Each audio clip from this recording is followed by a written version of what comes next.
ನೌಕರ ಸಂಘ ರಿಜಿಸ್ಟರ್ಡ್, ವಿವಿಧ ವಿಷಯವಾರು ಉಪನ್ಯಾಸಕರ ಸಂಘ ಮತ್ತು ದೈಹಿಕ ಶಿಕ್ಷಣ ಉಪನ್ಯಾಸಕರ ಸಂಘ ಹಾಗೂ ಎಕ್ಸಲೆಂಟ್ ಪದವಿಪೂರ್ವ ಕಾಲೇಜು ಕಲ್ಲಬೆಟ್ಟು ಮೂಡಬಿದ್ರೆ ಇವರ ಸಂಯುಕ್ತ ಆಶ್ರಯದಲ್ಲಿ ಶಿಕ್ಷಕರ ದಿನಾಚರಣೆ 2025 ನಾವು ಇನ್ನು ಕೆಲವೇ ಕ್ಷಣಗಳಲ್ಲಿ ಆರಂಭಿಸಲಿದ್ದೇವೆ.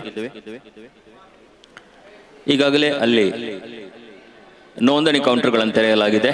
ಉಪನ್ಯಾಸಕರುಗಳು ಬಂದವರು ಕೌಂಟರ್ ನಂಬರ್ 1, 2, 3 ಇಲ್ಲಿ ತಮ್ಮ ತಾಲೂಕುವಾರು ನೋಂದಣಿಗಳನ್ನು ಮಾಡ್ಕೋಬೇಕಾಗಿ ವಿನಂತಿ ಮಾಡ್ಕೊಳ್ತಿದ್ದೇವೆ. ಅದೇ ರೀತಿ NXT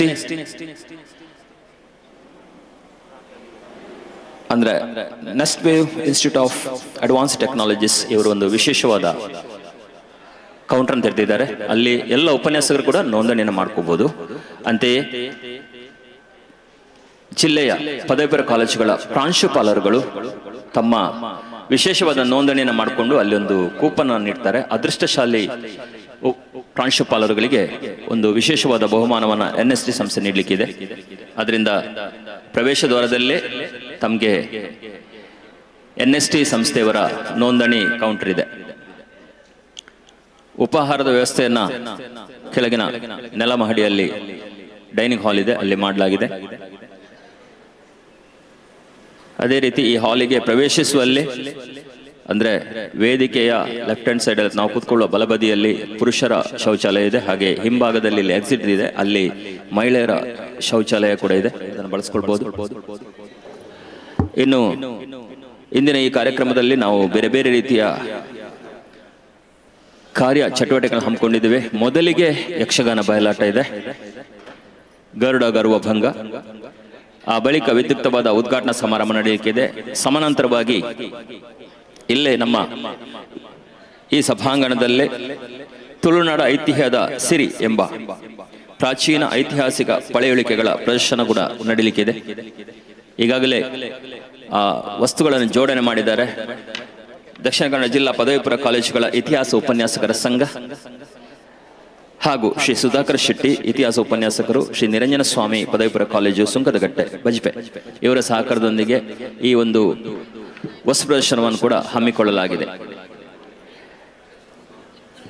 ಇಂಡಿಯನ್ ರೆಡ್ ಕ್ರಾಸ್ ಸೊಸೈಟಿಯ ಸಹಕಾರದೊಂದಿಗೆ ರಕ್ತದಾನ ಶಿಬಿರವನ್ನು ಕೂಡ ಹಮ್ಮಿಕೊಳ್ಳಲಾಗಿದೆ.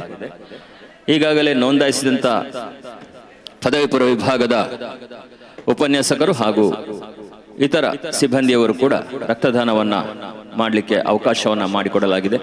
ಅದನ್ನು ಕೂಡ ವಿದ್ಯುಕ್ತವಾಗಿ ಇನ್ನು ಸ್ವಲ್ಪ ಹೊತ್ತಿನಲ್ಲಿ ನಾವು ಉದ್ಘಾಟಿಸಲಿದ್ದೇವೆ. ಹಾಗೆ ತುಳುನಾಡ ಐತಿಹ್ಯದ ಸಿರಿ ಈ ಒಂದು ವಸ್ತು ಪ್ರದರ್ಶನವನ್ನು ಕೂಡ ಇನ್ನು ಸ್ವಲ್ಪ ಹೊತ್ತಿನಲ್ಲಿ ವಿದ್ಯುಕ್ತವಾಗಿ ಉದ್ಘಾಟಿಸಲಾಗ್ತದೆ. ಆದರೆ ವಿಶೇಷವಾದ ಅವಕಾಶಗಳು ನೀಡಲಾಗಿದೆ. ತಾವು ಯಾರೆಲ್ಲ ವೀಕ್ಷಣೆ ಮಾಡಬೇಕು ಅಂತ ಇದ್ದೀರಾ ಅದನ್ನ ವೀಕ್ಷಣೆ ಮಾಡಲಿಕ್ಕೆ ಅವಕಾಶವನ್ನು ನೀಡಲಾಗಿದೆ.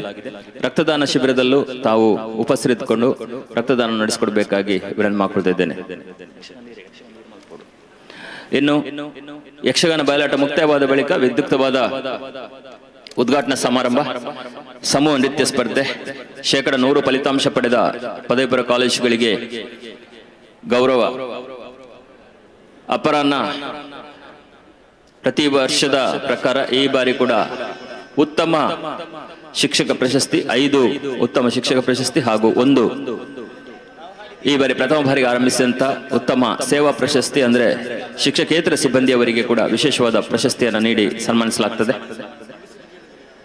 ಈ ಎಲ್ಲ ಕಾರ್ಯಕ್ರಮಗಳಿಗೆ ಕೂಡ ತಮಗೆ ಪ್ರೀತಿಪೂರ್ವಕ ಸ್ವಾಗತವನ್ನು ಕೋರ್ತೇವೆ. ಕಾರ್ಯಕ್ರಮದ ಅಂತಿಮ ಘಟ್ಟದಲ್ಲಿ ರಸಮಂಜರಿ ಕಾರ್ಯಕ್ರಮ ಇದೆ. ಬಹುಮಾನದ ವಿತರಣೆ ಸಮಾರಂಭದ ಅಂತಿಮ ಭಾಗದಲ್ಲಿ ನಡೆಯಲಿಕ್ಕಿದೆ. ಎಲ್ಲರ ಸಹಕಾರವನ್ನ ಕೋರುತ್ತಾ ಇಂದಿನ ಈ ಶಿಕ್ಷಕ ದಿನಾಚರಣೆ ಸಂದರ್ಭದಲ್ಲಿ ದಕ್ಷಿಣ ಕನ್ನಡ ಜಿಲ್ಲಾ ಉಪನ್ಯಾಸಕರ ಸಂಘದ ವಿದ್ಯುಕ್ತ ಉದ್ಘಾಟನಾ ಕಾರ್ಯಕ್ರಮ, ದಕ್ಷಿಣ ಕನ್ನಡ ಜಿಲ್ಲಾ ಪದವಿಪೂರ್ವ ಕಾಲೇಜುಗಳ ಪ್ರಾಚಾರ್ಯ ಸಂಘದ ಹೊಸ ಅಧ್ಯಕ್ಷರು ಮತ್ತು ಪದಾಧಿಕಾರಿಗಳ ತಂಡದ ಜವಾಬ್ದಾರಿ ವಹಿಸಿಕೊಳ್ಳುವಂತಹ ಕಾರ್ಯ ಕೂಡ ಈ ಸಂದರ್ಭ ನಡೆಯಲಿಕ್ಕಿದೆ. ಇದಕ್ಕೆಲ್ಲರಿಗೂ ಕೂಡ ತಮಗೆ ಪ್ರೀತಿಪೂರ್ವಕ ಸ್ವಾಗತವನ್ನು ಕೋರ್ತಾ ಇದ್ದೇವೆ.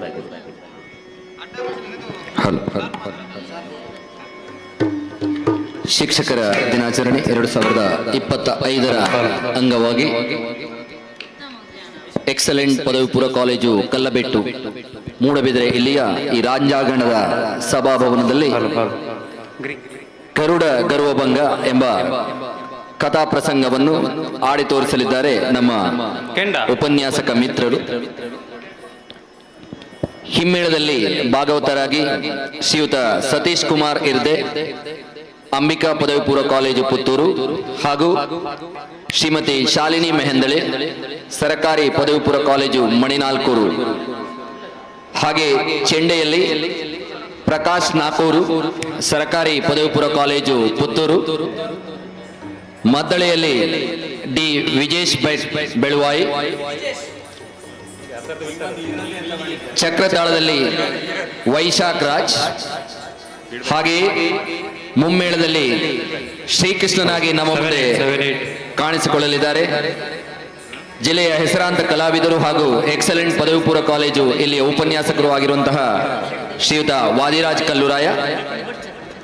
ಹನುಮಂತನಾಗಿ ಎಕ್ಸಲೆಂಟ್ ಪದವಿ ಪೂರ್ವ ಕಾಲೇಜು ಇಲ್ಲಿಯ ಉಪನ್ಯಾಸಕರಾದ ರಂಜಿತ್ ಜೈನ್ ನಮ್ಮ ಮುಂದೆ ಮಿಂಚಲಿದ್ದಾರೆ. ವನಪಾಲಕರಾಗಿ ನಮ್ಮ ಮುಂದೆ ಕಾಣಿಸಿಕೊಳ್ಳಲಿದ್ದಾರೆ ಶ್ರೀಮತಿ ಸರಿತಾ ಹೆಗಡೆ, ಉಪನ್ಯಾಸಕರು ಜೈನ್ ಪದವಿ ಪೂರ್ವ ಕಾಲೇಜು ಮೂಡಬಿದರೆ. ಹಾಗೆ ಬಲರಾಮನ ಪಾತ್ರದಲ್ಲಿ ನಮ್ಮ ಮುಂದೆ ಬರಲಿದ್ದಾರೆ ಶ್ರೀಯುತ ಪ್ರಭಾತ್ ಬಲ್ನಾಡ್, ಪ್ರಾಂಶುಪಾಲರು ಜೈನ್ ಪದವಿ ಪೂರ್ವ ಕಾಲೇಜು ಮೂಡಬಿದರೆ. ಗರುಡ ಪಾತ್ರವನ್ನು ನಿರ್ವಹಿಸಲಿದ್ದಾರೆ ಶ್ರೀಮತಿ ಸುಚಿತ್ರಾ ಬಜಪೆ. ಸಾತ್ವಿಕಿಯಾಗಿ ನಮ್ಮ ಮುಂದೆ ಮಿಂಚಲಿದ್ದಾರೆ ಶ್ರೀ ಅನಿಲ್ ಕುಮಾರ್, ಪೆರ್ನೆ ಪದವಿ ಪೂರ್ವ ಕಾಲೇಜು ಬಂಡವಾಳ. ಪ್ರದ್ಯುಮ್ನಾಗಿ ನಮ್ಮ ಮುಂದೆ ಕಾಣಿಸಿಕೊಳ್ಳಲಿರುವವರು ಶ್ರೀಯುತ ಪ್ರಶಾಂತ್ ಶೆಟ್ಟಿ, ಉಪನ್ಯಾಸಕರು ಎಕ್ಸಲೆಂಟ್ ಪದವಿ ಪೂರ್ವ ಕಾಲೇಜು. ಸತ್ಯಭಾಮೆ ಪಾತ್ರದಲ್ಲಿ ನಮ್ಮ ಮುಂದೆ ಮಿಂಚಲಿರುವವರು ಶ್ರೀಮತಿ ನವ್ಯ ಜೈನ್, ಪದವಿ ಪೂರ್ವ ಕಾಲೇಜು. ರುಕ್ಮಿಣಿಯಾಗಿ ನಮ್ಮ ಮುಂದೆ ಕಾಣಿಸಿಕೊಳ್ಳಲಿದ್ದಾರೆ Raina Rodrigues, Saint Joseph's PU college Bajpe. ಹಾಗೆ ಈ ಯಕ್ಷಗಾನದ ಪ್ರಸಾದನವನ್ನು ಪೂರೈಸುವವರು ಯಕ್ಷ ಸಂಪದ ಕಿನ್ನಿಗೋಳಿ. ಉಪನ್ಯಾಸಕರು ತಮ್ಮ ಬಿಡುವಿಲ್ಲದ ಕೆಲಸದ ನಡುವೆಯೂ ಈ ಒಂದು ಯಕ್ಷ ಪ್ರಸಂಗವನ್ನು ಸಂಯೋಜಿಸಿ ನಮ್ಮ ಮುಂದೆ ಆಡಿ ತೋರಿಸಲಿದ್ದಾರೆ. ಇವರೆಲ್ಲರಿಗೂ ಮತ್ತೊಮ್ಮೆ ಪ್ರೀತಿಪೂರ್ವಕವಾದ ಸ್ವಾಗತವನ್ನು ಬಯಸ್ತಾ ಇದ್ದೇವೆ. ಹರಿ ಓಂ ಹರಿ ಓಂ ಹರಿ ಓಂ ಹರಿ ಓಂ ಹರಿ ಓಂ ಹರಿ ಓಂ ಹರಿ ಓಂ.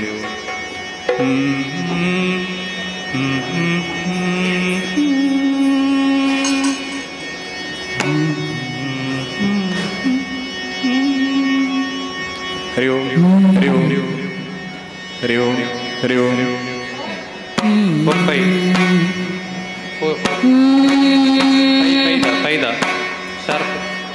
ಇಂದಿನ ಈ ಯಕ್ಷಗಾನ ಬಯಲಾಟದಲ್ಲಿ ದ್ವಂದ್ವ ಭಾಗವತಿಕೆ ನಡೆಯಲಿಕ್ಕಿದೆ. ಭಾಗವತರಾಗಿ ಸತೀಶ್ ಕುಮಾರ್ ಇರ್ದೆ, ಅಂಬಿಕಾ ಪದವಿ ಪೂರ್ವ ಕಾಲೇಜು ಪುತ್ತೂರು, ಹಾಗೂ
ಯಕ್ಷಗಾನ ಬಯಲಾಟ, ಗರುಡ ಗರುಭಂಗ,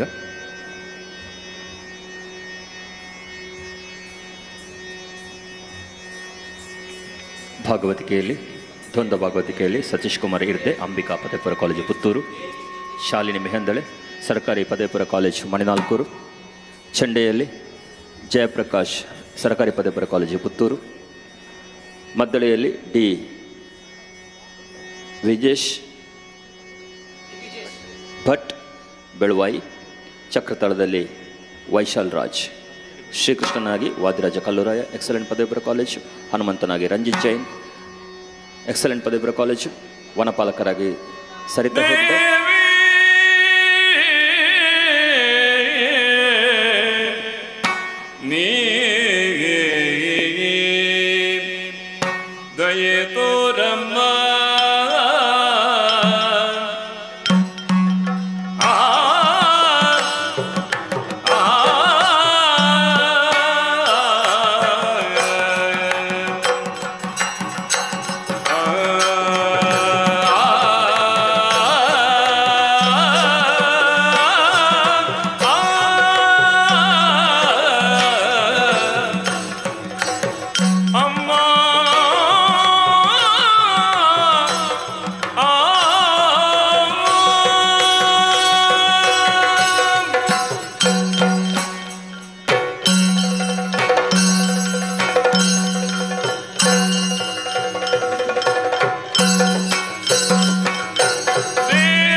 ಜಗದಂಬೆ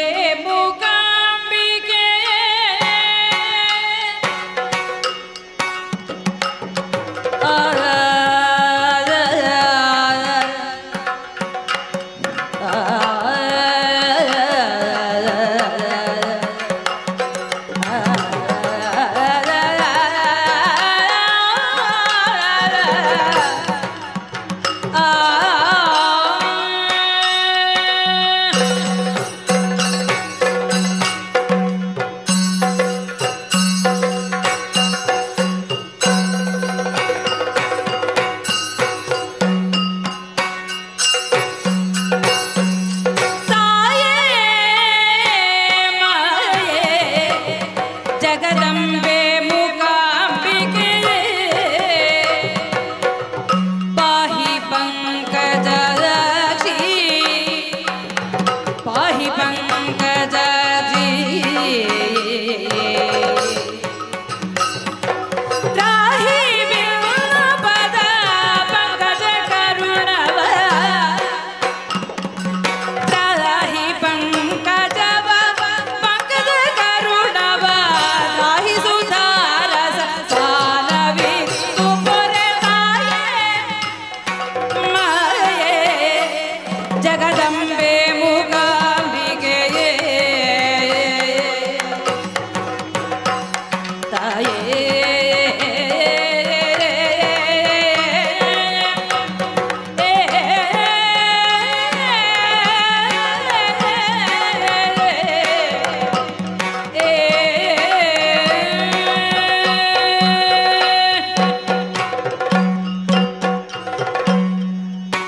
ಅಂಬುರುಹದಳನೆ ಶ್ರೀ ದುರ್ಗಾಂಬಿಕೆಯ ಬಲಗೊಂಡು ಭಕ್ತಿಯೋಳು ಅಂಬಿಕಾ ಸುತ ವಿಘ್ನರಾಜನ ಪಿರಿದು ಸಂಸ್ತುತಿಸಿ ಅಂಬುನಿಧಿಯ ಕೈ ಮುಗಿದಂಬುಜಾಸನವಾಣಿಯರ ಪಾದಾಂಬುಜಕ್ಕೆ ಪೊಡಬಡುತ್ತ ವರ್ಣಿಪೆನಿ ಕಥಾಮೃತವ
ಬಾಲ್ಯದಲ್ಲಿಯೇ ಸೂರ್ಯನನ್ನ ಕಂಡು ಹಣ್ಣೆಂದು ಭ್ರಮಿಸಿ ಆತನನ್ನ ಹಿಡಿಯಲು ಹೊರಟಾಗ ಇಂದ್ರದೇವ ನೀಡಿದಂತಹ ವಜ್ರಾಯುಧದ ಪೆಟ್ಟಿನಿಂದ ಹನುಮಂತನಾದೆ. ತದನಂತರ ಋಷಿಮುನಿಗಳು ಉಚ್ಚರಿಸುವಂತಹ ಮಂತ್ರಘೋಷಗಳಲ್ಲಿ ದೋಷವಿದೆ ಎನ್ನುವಂತಹದ್ದನ್ನ ಹೇಳಿದ ಕೂಡಲೇ ಅವಮಾನಿತರಾದಂತಹ ಅವರು ನನಗಿದ್ದಂತಹ ಶಾಪ, ನಾನು ಯಾವ ಸಂದರ್ಭದಲ್ಲಿ ನನ್ನ ಶಕ್ತಿ ಸಾಮರ್ಥ್ಯವನ್ನ ಪ್ರದರ್ಶಿಸಬೇಕು ಆ ಸಂದರ್ಭದಲ್ಲಿ ಅದು ನನಗೆ ಮರೆತು ಹೋಗಲಿ ಎನ್ನುವಂತಹದ್ದು. ಇದರಿಂದ ಬೇಸರಗೊಂಡಂತಹ ನನ್ನ ತಾಯಿ ಕರೆದರು, ಮಗನೇ ಚಿಂತಿಸಬೇಡ, ರಾಮ ತಾರಕ ಮಂತ್ರವನ್ನ ನಿನಗೆ ಬೋಧಿಸುತ್ತೇನೆ. ಆ ರಾಮ ತಾರಕ ಮಂತ್ರವನ್ನ ನಿನ್ನ ಜೀವನದ ಉದ್ದಕ್ಕೂ ಕೂಡ ಪಠಿಸುತ್ತಾ ಇದ್ದಿ ಅಂತ ಆದ್ರೆ ಒಂದಲ್ಲ ಒಂದು ದಿನ ಆ ಶ್ರೀರಾಮಚಂದ್ರನ ದರ್ಶನ ನಿನಗೆ ಆಗುತ್ತದೆ. ಆತನೇ ನಿನಗೆ ನಾಳೆಯ ದಿನ ಗುರುವಾಗ್ತಾನೆ, ಸಖನಾಗ್ತಾನೆ ಎನ್ನುವಂತಹದ್ದಾಗಿ ಆ ದಿವಸದಿಂದ ನನ್ನ ಆತ್ಮವಿಡಿ, ನನ್ನ ದೇಹವಿಡಿ, ನನ್ನ ಮೈಮನವಿಡಿ ತುಂಬಿಕೊಂಡದ್ದು ಶ್ರೀರಾಮಚಂದ್ರ. ಶ್ರೀರಾಮಚಂದ್ರನನ್ನ ಯಾವತ್ತೂ ಕೂಡ ನಿರೀಕ್ಷಿಸ್ತಾ ಇದ್ದ ಹಾಗೆ ಆ ಸುದಿನ ಬಂದೇ ಬಿಟ್ಟಿದ್ದಲ್ಲ. ಸುಗ್ರೀವನನ್ನ ಭೇಟಿಯಾಗುವಂತಹ ಉದ್ದೇಶದಿಂದ ಬಂದಂತಹ ಶ್ರೀರಾಮಚಂದ್ರಮನ ದರ್ಶನ ಪಂಪಾ ನದಿಯ ತೀರದಲ್ಲಿ ಆಯಿತು. ಆ ದಿವಸದಿಂದ ಈ ಹನುಮನ ಜೀವನಕ್ಕೊಂದು ಅರ್ಥ ಬಂತು. ಆಮೇಲೆ ನಡೆದದ್ದು ಸೀತಾನ್ವೇಷಣೆ, ತದನಂತರ ರಾವಣ ಸಂಹಾರ, ಆಮೇಲೆ ಶ್ರೀರಾಮಚಂದ್ರನಿಗೆ ಪಟ್ಟಾಭಿಷೇಕ. ಹೌದು, ರಾಮ ರಾಜ್ಯ ಅಂದ್ರೆ ಏನು ಅನ್ನುವಂಥದ್ದನ್ನ ಕಣ್ತುಂಬಿಕೊಂಡವನು ನಾನು. ಸಂತೋಷದಿಂದ ಇರುವಂತಹ ಸಂದರ್ಭ ನಾವೆಲ್ಲರೂ ಕೂಡ ದುಃಖಿಸುವಂತಹ ದಿನವೊಂದು ಬಂದು ಬಿಟ್ಟಿತಲ್ಲ. ಆ ದಿನವೇ ಶ್ರೀರಾಮಚಂದ್ರನ ನಿರ್ಯಾಣದ ದಿನ. ಹೌದು, ನಾವೆಲ್ಲರೂ ದುಃಖಿಸುತ್ತಾ ಇರುವಂತಹ ಸಂದರ್ಭ. ಸರಯೂ ನದಿಯ ತೀರದಲ್ಲಿ ನಮ್ಮನ್ನು ಕರೆದಂತಹ ಶ್ರೀರಾಮ ಹೇಳಿದ್ದೇನು, ಚಿಂತಿಸಬೇಡಿ, ಯುಗ ಯುಗಗಳಲ್ಲೂ ಕೂಡ ನಾನು ಬೇರೆ ಬೇರೆ ರೂಪಗಳಲ್ಲಿ ಅವತರಿಸಿ ಬರುವುದಕ್ಕಿದ್ದೇನೆ.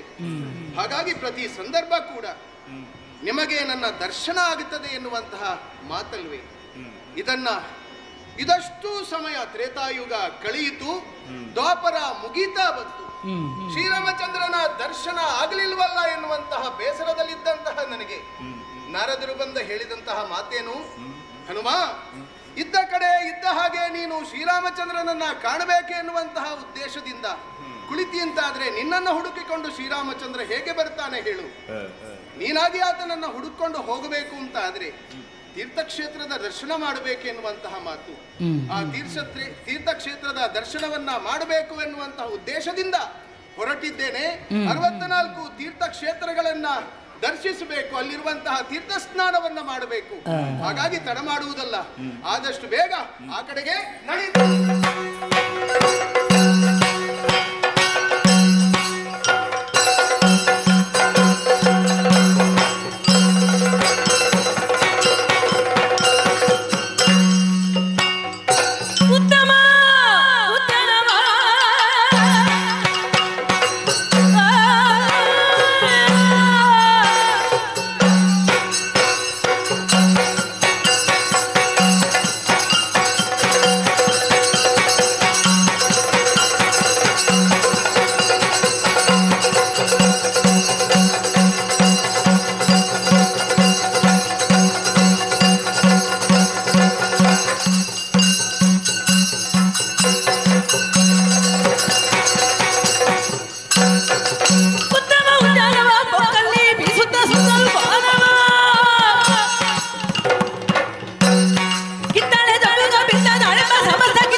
ತೀರ್ಥಕ್ಷೇತ್ರವನ್ನ ದರ್ಶನ ಮಾಡಿದೆ, ಆದರೂ ಕೂಡ ಶ್ರೀರಾಮಚಂದ್ರನ ದರ್ಶನ ನನಗೆ ಸಿಗಲಿಲ್ಲ.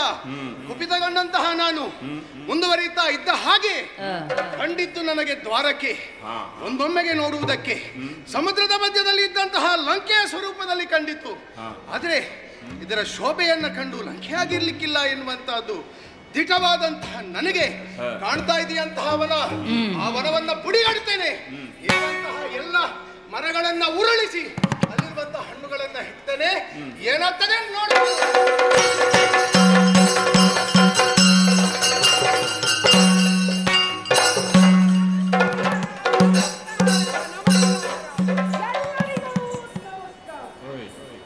ನಾನು ಈ ಕಾಡಿನ ವನಪಾಲಕನಾಗಿದ್ದೇನೆ. ನಾನು ನನ್ನ ದೇವರಾದ ಶ್ರೀರಾಮ ದೇವರು, ಬಾಲರಾಮ ನನ್ನ ದೇವರು. ನನಗೆ ಉಂಟಲ್ಲ 16 ದಿನ ನನ್ನ ದೇವರು ರಜೆ ಕೊಟ್ಟದ್ದು. ಯಾಕೆಂದ್ರೆ ನನ್ನ ಅಜ್ಜ ಇದ್ದಾರಲ್ಲ, ಅವರು ಮರಣ ಹೊಂದಿದ್ದು. ಅದೇ ಯಾಕೆ ಮರಣ ಹೊಂದಿದ್ದು ಏನಂತ ಹೇಳಿದ್ರೆ ಏನು ಮರಣ ಕಾಯಿಲೆ, ನೆನಪಿನ ಕಾಯಿಲೆ ಹೋಗಿ ಒಂದೇ ಕ್ಷಣಕ್ಕೆ ಮರಣ ಹೊಂದಿದರು. ಅದು ಹೇಗೆ? ಅದು ಗೊತ್ತಿಲ್ಲ. ಹಾ. ಮರಣ ಹೊಂದಿದಕ್ಕೆ ಜನ ಸೇರಿತು, ಕೆಲಸ ಮಾಡಿತು, ಎಲ್ಲ ಆಯ್ತು. ಉತ್ತರ ಕ್ರಿಯೆ ಮಾಡಿದ್ವಿ. ಉತ್ತರ ಕ್ರಿಯೆ ಮಾಡುವಾಗ ಜನನೇ ಜನ. ತಿಂಡಿ ಮಾಡಿದ್ದೆ ಮಾಡಿದ್ದು. ಖಾದ್ಯ ನೋಡಿದ್ರೆ ಬಗೆ ಬಗೆಯ ಖಾದ್ಯ, ಲಡ್ಡು, ಹೋಳಿಗೆ, ಚಟ್ಟಪ್ಪಡೆ, ಎಂತ ಬೇಕು ಅಂತದ್ದು. ಜನ ಬಂದದ್ದು ತಿಂದದ್ದೇ ತಿಂದದ್ದು. ಆದ್ರೆ ಅಜ್ಜನಿಗೆ ಬಡಿಸಿಟ್ಟಿದ್ದೇವೆ, ಆದ್ರೆ ನನ್ನ ಅಜ್ಜ ಬರಲಿಲ್ಲ. ಎಲ್ಲ ಬಂದವರೇ ತಿಂದು ಹೋದ್ರು. ಹಾಗೆ ನನ್ನ ರಜೆ ಮುಗಿಸಿ ಇವತ್ತು ನಾನು ಹೊಲ ಕಾಯಲು ಬಂದಿದ್ದೇನೆ. ನೋಡಿ ಅಲ್ಲೆಲ್ಲ ಸ್ವಲ್ಪ ಹೆಚ್ಚು ಕಮ್ಮಿ ಆಗಿದೆ. ನಾನು ಇಷ್ಟು ದಿನ ಇಲ್ಲವೇ ವನದಲ್ಲಿ ಆ ತುದಿಯಲ್ಲಿ ಏನಾಗಿದೆ? ಅಯ್ಯೋಯ್ಯೋ, ಈ ತುದಿಯಲ್ಲಿ ಏನಾಗಿದೆ? ಹೇಳಿದ್ದೆ ಸಾಧ್ಯ ಇಲ್ಲ. ಯಾರಿದು?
ಮಂಗಲದರ ಸಭೆಗೆ ಬಂದ ಕೂಡಲೇ ಚೆಂಡೆಯ ವಾದನ. ಮತ್ತೆ ನಾನು ಬಂದ ಕೂಡಲೇ ಉದ್ಘಾಟನೆ ಆಗಬೇಕು. ಇಲ್ಲದಿದ್ದರೆ ಇದೆಯಲ್ಲ, ಮಹಾರಾಜರ ಮಹತ್ವ ಗೊತ್ತಾಗುವುದಾದ್ರೆ ಹೇಗೆ? ಉದ್ಘಾಟನೆ ಮಾಡಿದವರೆಲ್ಲ ಜನಗಳು ಆಮೇಲೆ ಇಲ್ಲಿ ಬಂದು ಕೂತ್ಕೊಳ್ಳಿ, ಆಯ್ತಾ? ಸಭೆಗೆ ಬನ್ನಿ, ಅಲ್ಲ ಸಭೆಗೆ ಬನ್ನಿ. ಯಾಕೆಂದ್ರೆ ಯಾದವ ಕುಲವಂಶದ ಇತಿಹಾಸವನ್ನು ನೀವು ತಿಳಿಬೇಕು. ಈಗ ಎಲ್ಲ ಇತಿಹಾಸ ಕೇಳುವವರು ಬಹಳ ಕಡಿಮೆ. ಇತಿಹಾಸ ಕೇಳದಿದ್ರೆ ಏನಾಗ್ತದೆ ನೋಡಿ, ಮತ್ತೆ ವಸ್ತು ಪ್ರದರ್ಶನ ಮಾಡಬೇಕಾಗ್ತದೆ. ಹೀಗೆ ಇತ್ತು ನಿಮ್ಮ ಅಜ್ಜನ ಕಾಲದಲ್ಲಿ. ನೋಡಿ ಮಕ್ಕಳೇ, ಇತಿಹಾಸ ಬೇಕು. ಇತಿಹಾಸ ಇದ್ದರೆ ಮಾತ್ರ ವರ್ತಮಾನ ಕಾಲವನ್ನು ಅರಿಯಲು ಸಾಧ್ಯ, ಭವಿಷ್ಯವನ್ನು ನಿರ್ಮಿಸಲು ಸಾಧ್ಯ. ಹಾಗಾಗಿ ನಮ್ಮ ಸಭೆಯಲ್ಲಿ ಇತಿಹಾಸಕಾರರು ಇದ್ದಾರೆ ನೋಡಿ, ವಿದ್ವಾಂಸರು ಇದ್ದಾರೆ, ವಿಜ್ಞಾನಿಗಳು ಇದ್ದಾರೆ. ಎಲ್ಲರನ್ನ ಸೇರಿಸಿದಂತಹ ಸುರಪನ ಯಾವ ಆ ಇಂದ್ರನ ಸಭೆಗೆ, ಸೌಂದರ್ಯಕ್ಕೆ ಸಮಾನವಾದಂತಹ ಸಭೆ ಬಲರಾಮನ ಸಭೆ. ಹೌದು, ಇವತ್ತಿನ ದಿನ ಇಡೀ ಯಾವ ನಮ್ಮ ಯಾದವ ಕುಲ ಇದೆ, ಶೋಷಿತ ಸಮುದಾಯ. ಇವತ್ತು ಶೋಷಿತ ಸಮುದಾಯ ಒಂದು ಸಂವಿಧಾನದ ಶಕ್ತಿಯೂ ಇಲ್ಲದೆ ತನ್ನದಾದಂತಹ ಸಾಧನೆಯ ಮೂಲಕ ಎಷ್ಟು ಎತ್ತರಕ್ಕೆ ಬೆಳಿಬಹುದು, ಯಾದವರನ್ನು ನೋಡಿ ಕಲಿಬೇಕು. ಹಾಗಾಗಿ ಶೋಷಿತರು ಅಂತ ಹೇಳುವುದಕ್ಕಿಂತ ನಾವು ಮಾಡುವಂತಹ ಪ್ರಯತ್ನ ಮುಖ್ಯವಾಗ್ತದೆ. ಆ ದೃಷ್ಟಿಯಲ್ಲಿ ಇವತ್ತು ಯದುಕುಲದ ಚಂದ್ರನ ರೀತಿಯಲ್ಲಿ ನಾನು ನನ್ನ ಪ್ರತಿನಿಧಿಯಾಗಿ, ಯುವರಾಜನಾಗಿ, ನನ್ನ ತಮ್ಮನಾಗಿರುವಂಥ ಶ್ರೀಕೃಷ್ಣ, ನಾವಿಬ್ಬರು ಇರುವಾಗ ಯಾದವ ಕುಲ ಮಾತ್ರ ಅಲ್ಲ, ಸಮುದ್ರ ಮಧ್ಯದಲ್ಲಿ ನಿರ್ಮಾಣಗೊಂಡಿರುವಂತಹ ದ್ವಾರಾವತಿಪುರ ಮಾತ್ರವಲ್ಲ, ಅಖಂಡವಾದಂತಹ ಜಮ್ಮು ದ್ವೀಪದಲ್ಲಿ ಯಾರೂ ಕೂಡ ಅನ್ಯಾಯವನ್ನು ಮಾಡಲು ಸಾಧ್ಯವಿಲ್ಲ ಹೇಳುವಂತಹ ಒಂದು ಚಿಂತನೆಯನ್ನು ಹೊಂದಿರುವವರು ನಾವು. ಹಾಗಾಗಿ ಇತಿಹಾಸದ ಬಗ್ಗೆ ಹೆಚ್ಚು ಹೇಳಲಿಕ್ಕೆ ಇದು ಹೊತ್ತಲ್ಲ. ಯಾವಾಗ ನನ್ನ ಹೆಂಡತಿ ಹೇಳ್ತಾಳೆ, ಹೆಚ್ಚು ಮಾತಾಡಬೇಡಿ, ಸಭೆಯಲ್ಲಿ ಸಮಯ ಆಗ್ತದೆ ಅಂತ ಹೇಳಿ. ಸಮಯಕ್ಕೆ ಮುಗಿಸ್ಬೇಕಲ್ಲ.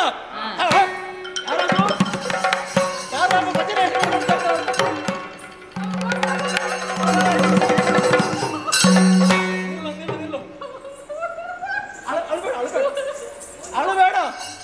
ಬಲರಾಮನ ಸಭೆಯಲ್ಲಿ ಯಾರು ಅಳಬಾರ್ದು. ಹತ್ತಿರ ಮಕ್ಕಳು ಮಾತ್ರ ಅಳ್ಬೋದಷ್ಟೇ, ಮತ್ತೆ ಯಾರು ಅಳ್ಲಿಕ್ಕಿಲ್ಲ. ಈಗ ನೀವು ಅಲ್ಲಿ ನಿಲ್ಲು. ಎಂತ ವಿಷಯ ಹೇಳು. ದೇವ, ಏನು? ನಾನು ರಜೆ ಮುಗಿಸಿ ಬಂದದ್ದು. ನಿನ್ನ ರಜೆಯ ವಿಷಯ ಮತ್ತೆ ಬಿಡುವ. ಈ ರವಿವಾರ ಎಲ್ಲ ಬಂದ್ರೆ ರಜೆ ಬರ್ತದೆ. ಈಗ ನೀನು ಯಾರು ಅಂತ ಮೊದಲು ಹೇಳು. ನಾನು ಈ ವನಪಾಲಕನಾಗಿದ್ದೇನೆ. ಓ, ನಮ್ಮದಾಗಿರುವಂತಹ ವನವನ್ನು ನೋಡಿಕೊಳ್ಳುವಂತಹ ವನಪಾಲಕ. ಯಾಕೆ, ಏನಾಯ್ತು? ನಾನು ಕಾಡಿನಲ್ಲಿ ಇರುವಾಗ ಒಂದು ಮಂಗನ ರೂಪದಲ್ಲಿ ಈ ತರ ಬಾಲ. ಮಂಗನ ರೂಪದಲ್ಲಿ ಮಂಗನ ಬಾಲ ಬರುವುದಲ್ಲ ಮಾರಾಯ, ಮಂಗನಿಗೆ ಬಾಲ ಇರುವುದು. ಅದು ರೂಪದಲ್ಲಿ ಬರುದಲ್ಲ, ಮಂಗನಿಗೆ ಬಾಲವೇ. ನಾನು ವನ ಕಾಯುತ್ತಿರುವಾಗ ನನ್ನೊಟ್ಟಿಗೆ ವನದ ಬಾಕಿ ಸೇವಕರು ಇದ್ದರು. ಆಗ್ಲಿ, ಏನಾಯ್ತು? ಬಂದು ಒಂದು ಬಾಳೆಹಣ್ಣು ವನದಲ್ಲಿ ತಿಂದು ಅಲ್ಲಿದ್ದ ಬಾಳೆ ಸಿಪ್ಪೆಯನ್ನು ನಮ್ಮ ತಲೆ ಮೇಲೆ ಹಾಕಿ ನಮಗೆ ಕಷ್ಟ ಕೊಟ್ಟು ನನ್ನನ್ನು ಹೊಡೆದು ಕೈಯನ್ನು ನೋಡಿ. ಈಗ ನೀನು ಒಬ್ಬ ಮಂಗ ಜಾತಿಯವನ್ನೇ ಇರಬೇಕು. ಇಲ್ಲದಿದ್ರೆ ಒಂದು ಮಂಗ ಬಾಳೆಹಣ್ಣು ಬಿಸಾಡಿದ್ದಕ್ಕೆ ರಾಜರ ಹತ್ರ ಯಾರಾದ್ರೂ ಬರ್ತಾರಾ? ಆಸೆ ಉಂಟ ನಿನಗೆ? ಹೊಡೆದು ಬಡಿಸಿ ಓಡಿಸಿದ. ಯಾರು, ನಿನ್ನನ್ನು? ಹೌದೇ? ನಿನ್ನೊಟ್ಟಿಗೆ ಜನ ಇರ್ಲಿಲ್ವಾ? ನನ್ನ ಸೇವಕರು 50 ಜನ ಇದ್ರು. 50 ಜನರನ್ನು ಧ್ವಂಸ ಮಾಡಿ ಹೊಡೆದು ಓಡಿಸಿದ. 50 ಜನರನ್ನ ಮಂಗ ಹೊಡಿತೆ? ಎಂತ ಮಂಗ?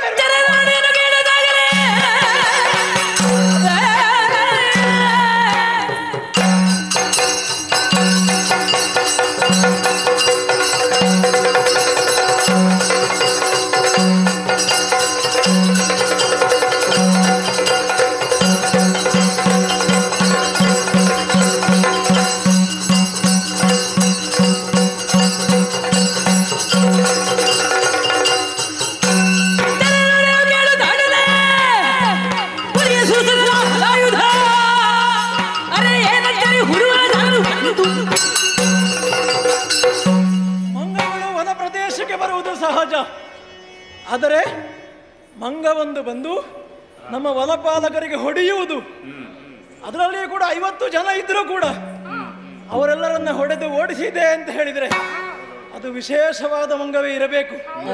ಮತ್ತೆ ನಿನ್ನವರು ಹೇಳಿದಂತ ವಿಚಾರ, ಆ ಮಂಗ ಮಾತಾಡ್ತಾ ಇದೆ. ಅಬ್ಬಬ್ಬಬ್ಬ, ಮಂಗಗಳ ಹಾಗೆ ಇರುವವರನ್ನು ನೋಡಿದ್ದೇವೆ, ಮಂಗನ ಹಾಗೆ ಮಾತಾಡುವವರನ್ನು ಕೇಳಿದ್ದೇವೆ, ಆದ್ರೆ ಮಂಗನೇ ಮಾತಾಡುವುದು, ಇದನ್ನು ನೋಡ್ಬೇಕು. ಇದು ಓಡಿಸ್ಲಿಕ್ಕೆ ನಿಮ್ಮಿಂದ ಆಗ್ಲಿಕ್ಕಿಲ್ಲ.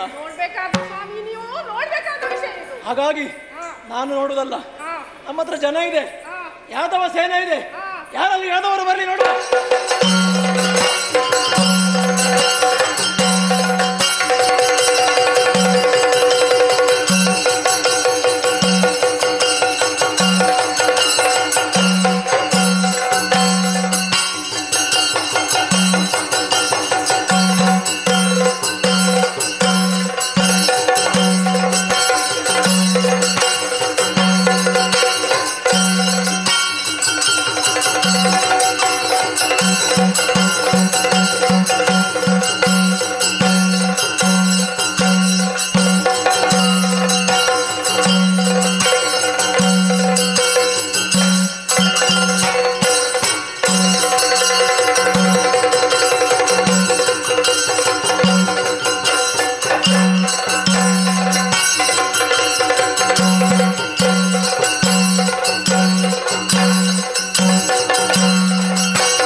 ಶುಭವಾಗಲಿ ನಿಮಗೆ.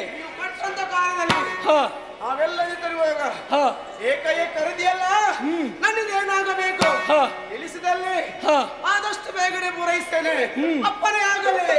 ಸತ್ಯಕ್ಕೆ ಪ್ರದ್ಯುಮ್ನರು ನಮ್ಮದಾಗಿರುವಂತಹ ಈ ದ್ವಾರಾವತಿಪುರವನ್ನು ಕಟ್ಟುವಲ್ಲಿ ಮಾತ್ರವಲ್ಲ, ಕಂಸನನ್ನ ಕೆಡವಿ ಯಾವ ಆ ಮಧುರೆಯನ್ನು ವಶಪಡಿಸಿಕೊಳ್ಳುವಲ್ಲಿ ಮಾತ್ರವಲ್ಲ, ಆ ನಂತರ ಮಗಧೀಶನಾದಂತಹ ಜರಾಸಂಧನನ್ನು ವಧಿಸುವಲ್ಲಿ ನಮ್ಮ ಜೊತೆಯಲ್ಲಿ ಸಹಕಾರ ಮಾಡಿದವರು. ನಿಮ್ಮ ಶೂರತ್ವ ವೀರತ್ವಕ್ಕೆ ಎಣೆಯಿಲ್ಲ. ರಾಮನ ಸಂಸ್ಥೆಯಲ್ಲಿ ಇರುವವನು ನೀನು, ಅನಿಲದಂತೆ ಹೋಗಬಲ್ಲವನು. ಆದ್ರೆ ಇವನು ಹಾಗಲ್ಲ, ಪ್ರಶಾಂತವಾಗಿರುವವನು. ಸ್ವಲ್ಪ ಗಡ್ಡ ಎಲ್ಲ ಬಿಟ್ಟಿದ್ದಾನೆ, ಅದು ಬಿಟ್ರೆ ಈಗ ಕುಣಿಯುವುದಕ್ಕೆ ಸ್ವಲ್ಪ ಕಷ್ಟ ಆಗ್ತದೆ. ಪ್ರಾಯ ಆಗಿದೆ ನಿಮಗೆ, ಆದ್ರೆ ಏನು ಮಾಡೋಣ, ಪ್ರಾಯ ಆದ್ರೂ ತೊಂದರೆ ಇಲ್ಲ. ಏನು ಬೇಕಾದ್ರೂ ಮಾಡುವಂತಹ ಶಕ್ತಿ ನಿಮ್ಮಲ್ಲಿದೆ. ನಿಮ್ಮ ಅಪ್ಪಣೆ ಅಂತ ನಾವು ಯಾವ ಕಾರ್ಯಕ್ಕೂ ಸಿದ್ಧ. ಹೌದು, ಹೇಳಬೇಕು ದೇವ. ಆದದ್ದಿಷ್ಟೇ, ಮಂಗ ಒಂದು ನಮ್ಮ ವನಕ್ಕೆ ಬಂದು ಹಣ್ಣು ಹಂಪಲಗಳನ್ನು ತಿಂದಿದೆ, ದೊಡ್ಡ ವಿಷಯ ಅಲ್ಲ. ಆ ಮಂಗವನ್ನು ಓಡಿಸಲು ಹೋದವರಿಗೆ ಅದು ಹೊಡೆದಿದೆ, ಬಡದಿದೆ, ಪರಚಿದೆ, ದೊಡ್ಡ ವಿಷಯ ಅಲ್ಲ. ಆದ್ರೆ ನಮ್ಮವರಾಗಿರುವಂತಹ 100 ಜನ ಯಾದವರನ್ನು ಕೂಡ ಹೊಡೆದು ಬಡಿದು ಓಡಿಸಿ ಅಂತ ಹೇಳುವಾಗ ನನಗೆ ಮಂಗನನ್ನು ಓಡಿಸ್ಲಿಕ್ಕೆ ಬೇರೆ ಜನ ಇಲ್ಲ ಅಂತ ಆಯ್ತು. ನೀವೇ ಸಮರ್ಥರು.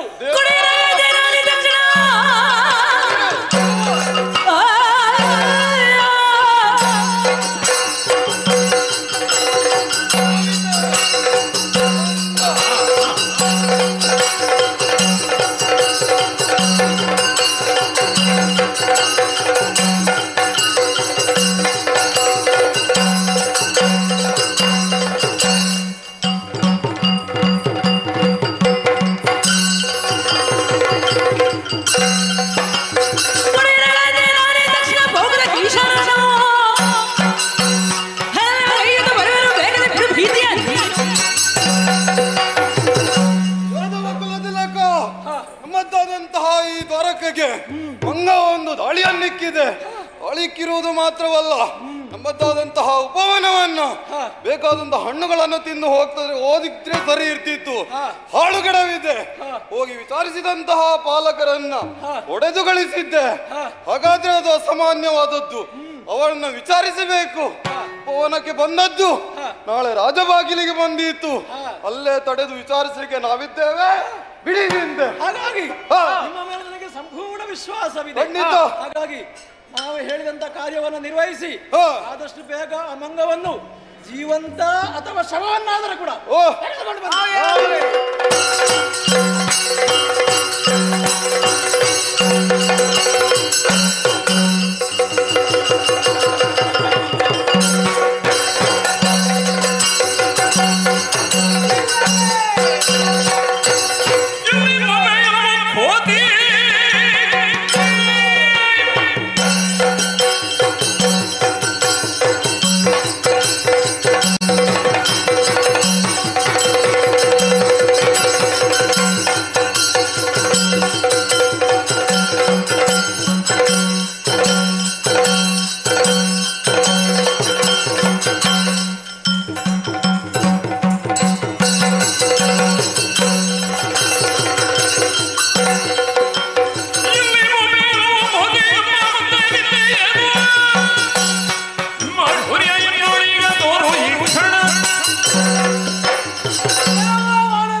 ಭಾರಿ ಅಹಂಕಾರ ನಿನಗೆ.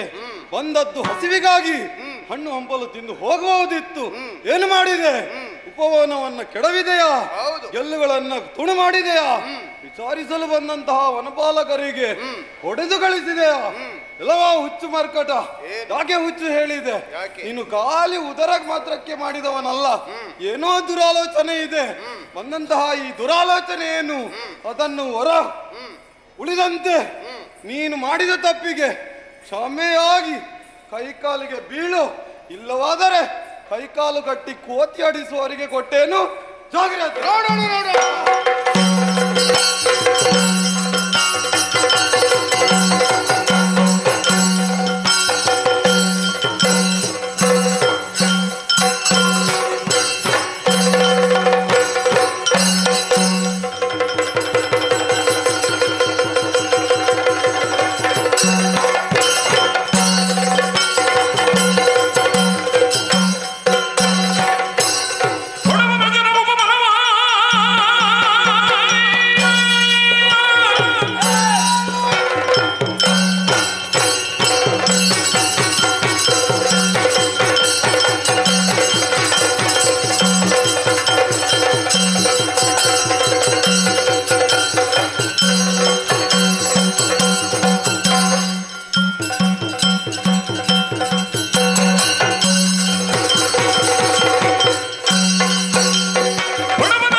ನಮ್ಮದಾಗಿರುವಂತಹ ಯಾದವ ಸೇನೆಯನ್ನ ಹೊಡೆದುರುಳಿಸುವಂತವರು ಈ ಜಗತ್ತಿನಲ್ಲಿ ಯಾರೂ ಇಲ್ಲ.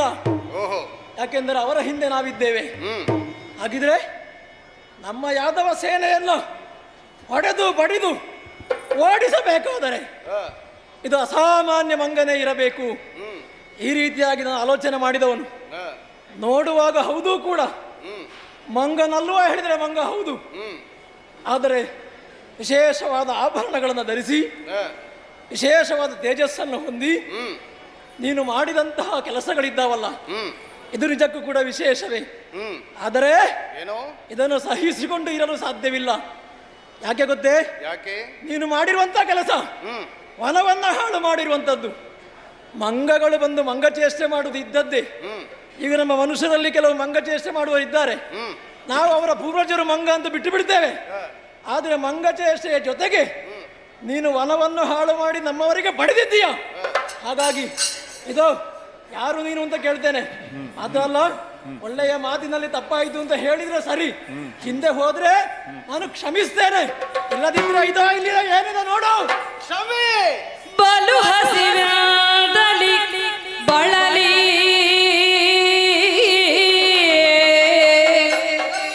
ಫಲ ಮೆಲುತ್ತಿರೆದು ತರು ಕನಲಿ ಫಲ ಮೆಲುತ್ತಿರೆದು ತರು ಕನಲಿ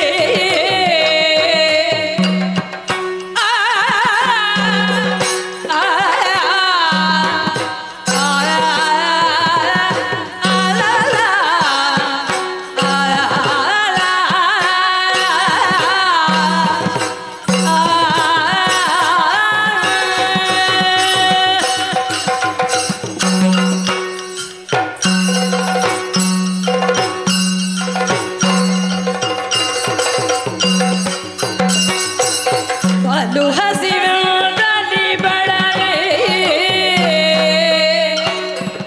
ಫಲ ಮೆಲುತ್ತಿರೆದು ತರು ಕನಲಿ ಫಲ ಮೆಲುತ್ತಿರೆದು ತರು ಕನಲಿ ಕುಡಿದ ನಾನು ಪೀಡಿಸಲು ಮುಡಿದ ನಾನು ಪೀಡಿಸಲು ನಾ ತುಳಿದಂತಿದೆ ಧರಣಿಯೊಳು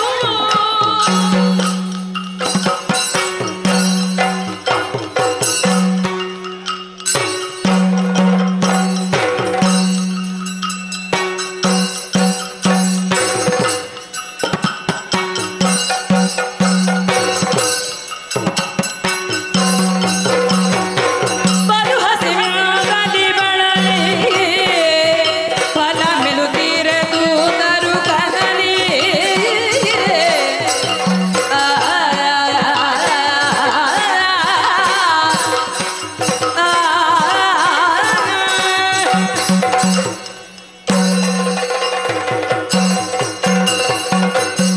ಅಯ್ಯೋ, ಏನು? ನಿನ್ನದಾದಂತಹ ಗಾಂಭೀರ್ಯವನ್ನು ಕಂಡಾಗ ಹಾ, ಬಹುಶಃ ಈ ಭಾಗಕ್ಕೆ, ಈ ವನಕ್ಕೆ ಒಡೆಯ ನೀನಾಗಿರ್ಬೇಕು. ನಾನೇ ಮಹಾರಾಜ. ಊಹೆ ನನ್ನದು. ನಾನೇ ಮಹಾರಾಜ. ಅಯ್ಯ, ನನಗೊಬ್ಬ ಯುವರಾಜನು ಇದ್ದಾನೆ. ಹಾ ಮೊದಲಾಗಿ ನಿನ್ನ ವನವನ್ನ ಪ್ರವೇಶ ಮಾಡಿದೆ. ಹಾ ಬಳಲಿ ಬೆಂಡಾಗಿದ್ದೆ. ಅಂತಹ ಸಂದರ್ಭದಲ್ಲಿ ಆದಂತಹ ಆಯಾಸವನ್ನ ಪರಿಹಾರ ಮಾಡುವುದಕ್ಕಾಗಿ ನಿನ್ನದಾದಂತಹ ವನದಲ್ಲಿರುವಂತಹ ವಸ್ತುಗಳನ್ನ ಹೊಂದಿಸುವುದಕ್ಕೆ ಆರಂಭಿಸಿದೆ. ಅಷ್ಟು ಹೊತ್ತಿಗಾಗುವಾಗ ನಿನ್ನದಾದಂತಹ ಜನರು ಯಾರಿದ್ದಾರೆ, ಸೇನೆ ಏನಿದೆ, ನನ್ನನ್ನ ಸದೆಬಡೆಯಲು ಪ್ರಯತ್ನಿಸಿತು. ತೋಳ ಬಲದಿಂದ ಅವರನ್ನೆಲ್ಲ ಓಡಿಸಿದ್ದೇನೆ. ಯಾಕೆ ಗೊತ್ತೇ? ಗಿಡ ನಿನ್ನದಾಗಿರಬಹುದು, ಜಾಗ ನಿನ್ನದಾಗಿರಬಹುದು, ಆದ್ರೆ ಆ ಮರದಲ್ಲಿರುವಂತಹ ಹಣ್ಣು ನೀನಿಡುವುದಕ್ಕೆ ಸಾಧ್ಯವಿಲ್ಲವಲ್ಲ. ಅದನ್ನು ಇಟ್ಟವ ದೇವ, ಆತ ನನಗೂ ದೇವನೇ. ಹಾಗಾಗಿ ಆ ತಾರತಮ್ಯ ಭೇದವನ್ನ ಮಾಡುತ್ತಿರುವಂತಹ ಮಾನವರು ನೀವು. ನಿಮಗಾಗಿ ಬುದ್ಧಿ ಕಲಿಸಬೇಕು ಅಂತ ನಿನ್ನ ಸೈನ್ಯವನ್ನ ಓಡಿಸಿದವ ನಾನು. ಇಷ್ಟಕ್ಕೂ ನನ್ನ ಬಗ್ಗೆ ವಿಚಾರಿಸುವಂತಹ ನೀನ್ಯಾರು ಅಂತ ಬೇಕಲ್ಲ. ನನ್ನ ಬೇಕು ನಿನಗೆ. ಯಾಕೆ ನಿನಗೆ ಬೇಕು ನನ್ನ?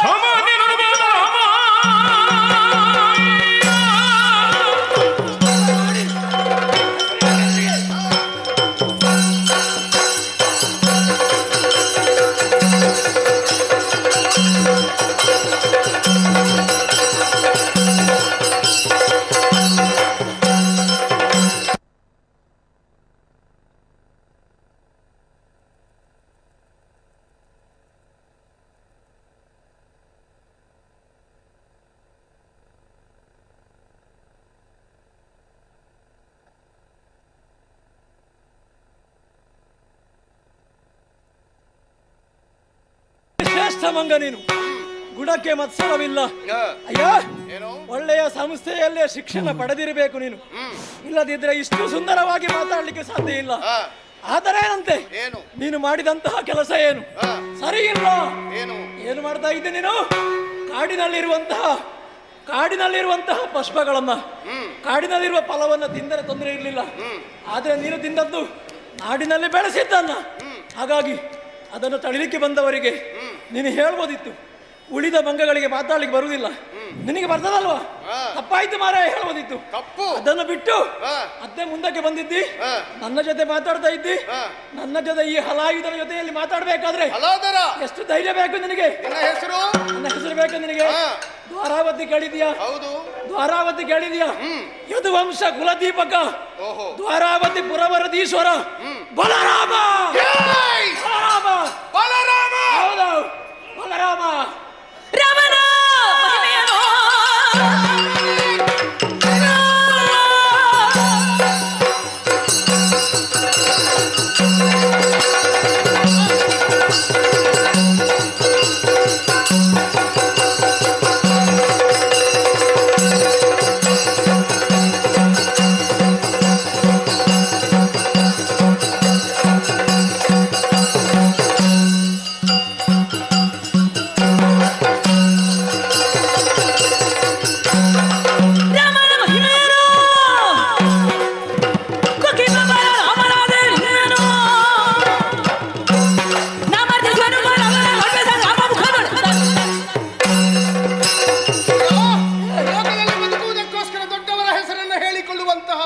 ಸಾವಿರಾರು ಜನರನ್ನ ನೋಡಿದ್ದೇನೆ.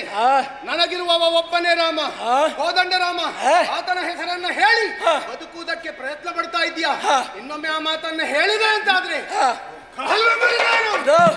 ಆ ಕಾಲದಲ್ಲಿ ರಾಮಚಂದ್ರ ಶ್ರೇಷ್ಠನಿರಬಹುದು, ಆದ್ರೆ ರಾಮನಿಗಿಂತಲೂ ಕೂಡ ಅತಿ ವೀರನಾಗಿರುವಂತಹ ಬಲರಾಮನ ಎದುರು ನಿಂತು ಮಾತನಾಡಿದ ಕಥೆಯನ್ನು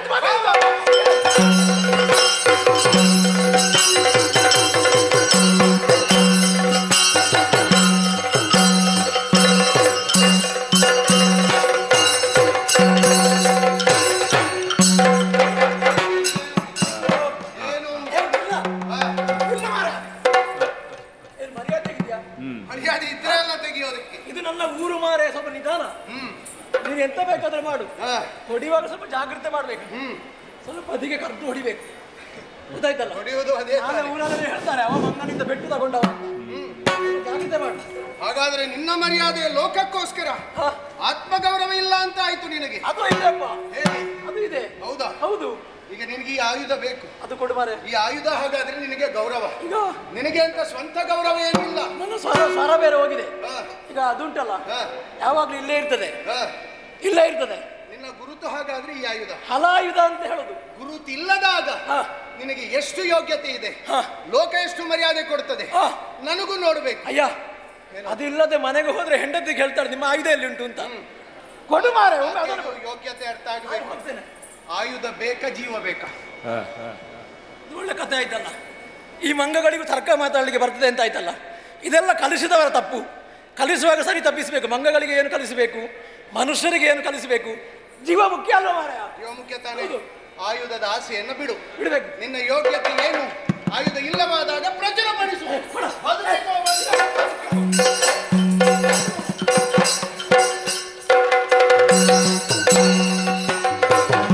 ತಳುಗುತ್ತ ಮೆಲ್ಲ ಮೆಲ್ಲ ಮೆಲ್ಲನೆ ಹಿಂಜರಿದು ನಡೆದರುವ ಪಥದುಡು ಕಂಜನ ಭನುಬಂದು ಕಂಜನ ಭನುಬಂದು ಮಣಿಯುತ್ತಲೆಂದನ ತಂಗೆ ಎಲ್ಲಿಂದ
ತಲ್ಲಣವಗೊಂಡಂತೆ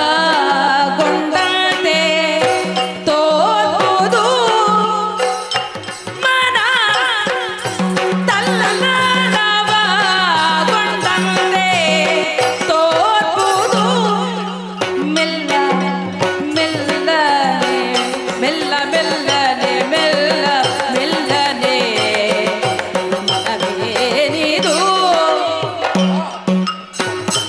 ಬಲ್ಲಿನ ಮನ ಜಗತಿಯಲ್ಲಿ ರಣಮಲ್ಲ ನದಿಹೆ ಭಗತರದಿ ಮನ ತಲ್ಲಣವಗೊಂಡಂತೆ ತೋರುವುದು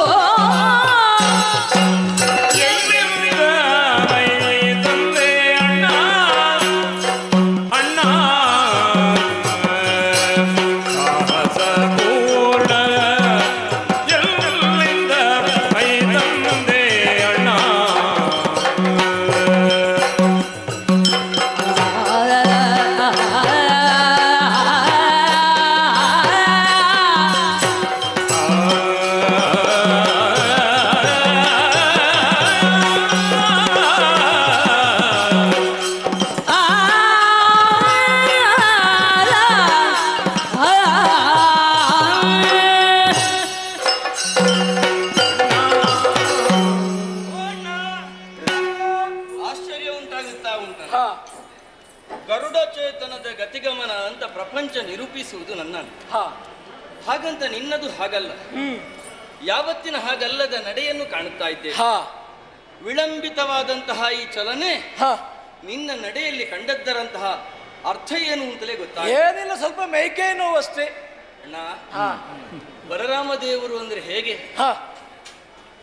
ಕುಂಕುಮ ಧೂಳಿಯ ದಿಕ್ತಟವೇದಿಯ ಓಕುಳಿಯಲ್ಲಿ ಮಿಂದು ಕೋಟಿ ವಿಹಂಗಮಗಳ ರವಕ್ಕೆ ಮಾರು ಹೋಗಿ ಚಿನ್ನದ ಚೆಂಡಿನಂತೆ ಮೂಡಿ ಹೊನ್ನಿನ ಹೊಯ್ನೀರಲ್ಲಿ ಹೊಯ್ದು ಸೃಷ್ಟಿಯ ಹೃದಯಕ್ಕೆ ಪ್ರಾಣಾಗ್ನಿಯ ಹೊಳೆ ಹರಿಯಿಸಿ ರವಿ ಇಂದ್ರಾಶಿಯಲ್ಲಿ ಮೂಡಿದಾಗ ಜಡದಡಲಲ್ಲಿಯೂ ಕೂಡ ಭಾವಜ್ವಾಲೆ ಸ್ಪಂದಿಸುವಂತೆ ಸಕಲ ಆರಾಧನದ ಬೋಧನದ ಅನುಭವ ರಸ ಪುಂಜಗೊಳ್ಳುವಂತೆ ಇನ್ನದೊಂದು ಪ್ರಭಾತ ನಡೆ. ಎಲ್ಲರಿಗೂ ಕೂಡ ಅಡಗಿರುವಂತಹ ಜಾಡ್ಯವನ್ನು ದೂರ ಮಾಡುವಂತಹ ಧೀರ ನಡೆ ನಿನ್ನದು. ಇವತ್ತು ನೋಡಿದ್ರೆ ಯಾರೋ ಹೊಡೆದಾಗ ಉಂಟಲ್ಲ, ತುಳಿದಾಗ ಉಂಟಲ್ಲ, ಪರಚಿದಾಗ ನನಗೆ ಏನು ಹೇಳ್ತಾ ಇದ್ಯಾ? ಯಾರೋ ಮಡಚಿ ಹೊಡೆದಾಗ ಉಂಟ. ಏನೋ ಇದು, ಏನು ನನ್ನ ಬಗ್ಗೆ ನಿನಗೆ ಗೊತ್ತಿಲ್ವಾ? ನಿನ್ನ ಬಗ್ಗೆ ಚೆನ್ನಾಗಿ ಗೊತ್ತಿದ್ದೇ ಕೇಳುವುದು.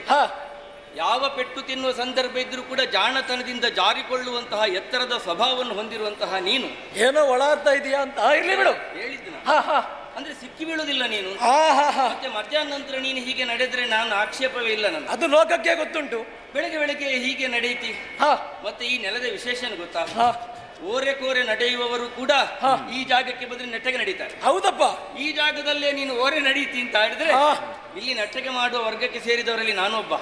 ನನ್ನ ಎದುರಿಗೆಲ್ಲ ಹೊರಗರೆ ನಡಿಬಾರ್ದು. ಕೃಷ್ಣ, ನಿನ್ನನ್ನು ನೋಡಿ ಬಹಳ ಸಂತೋಷ ಆಯ್ತು.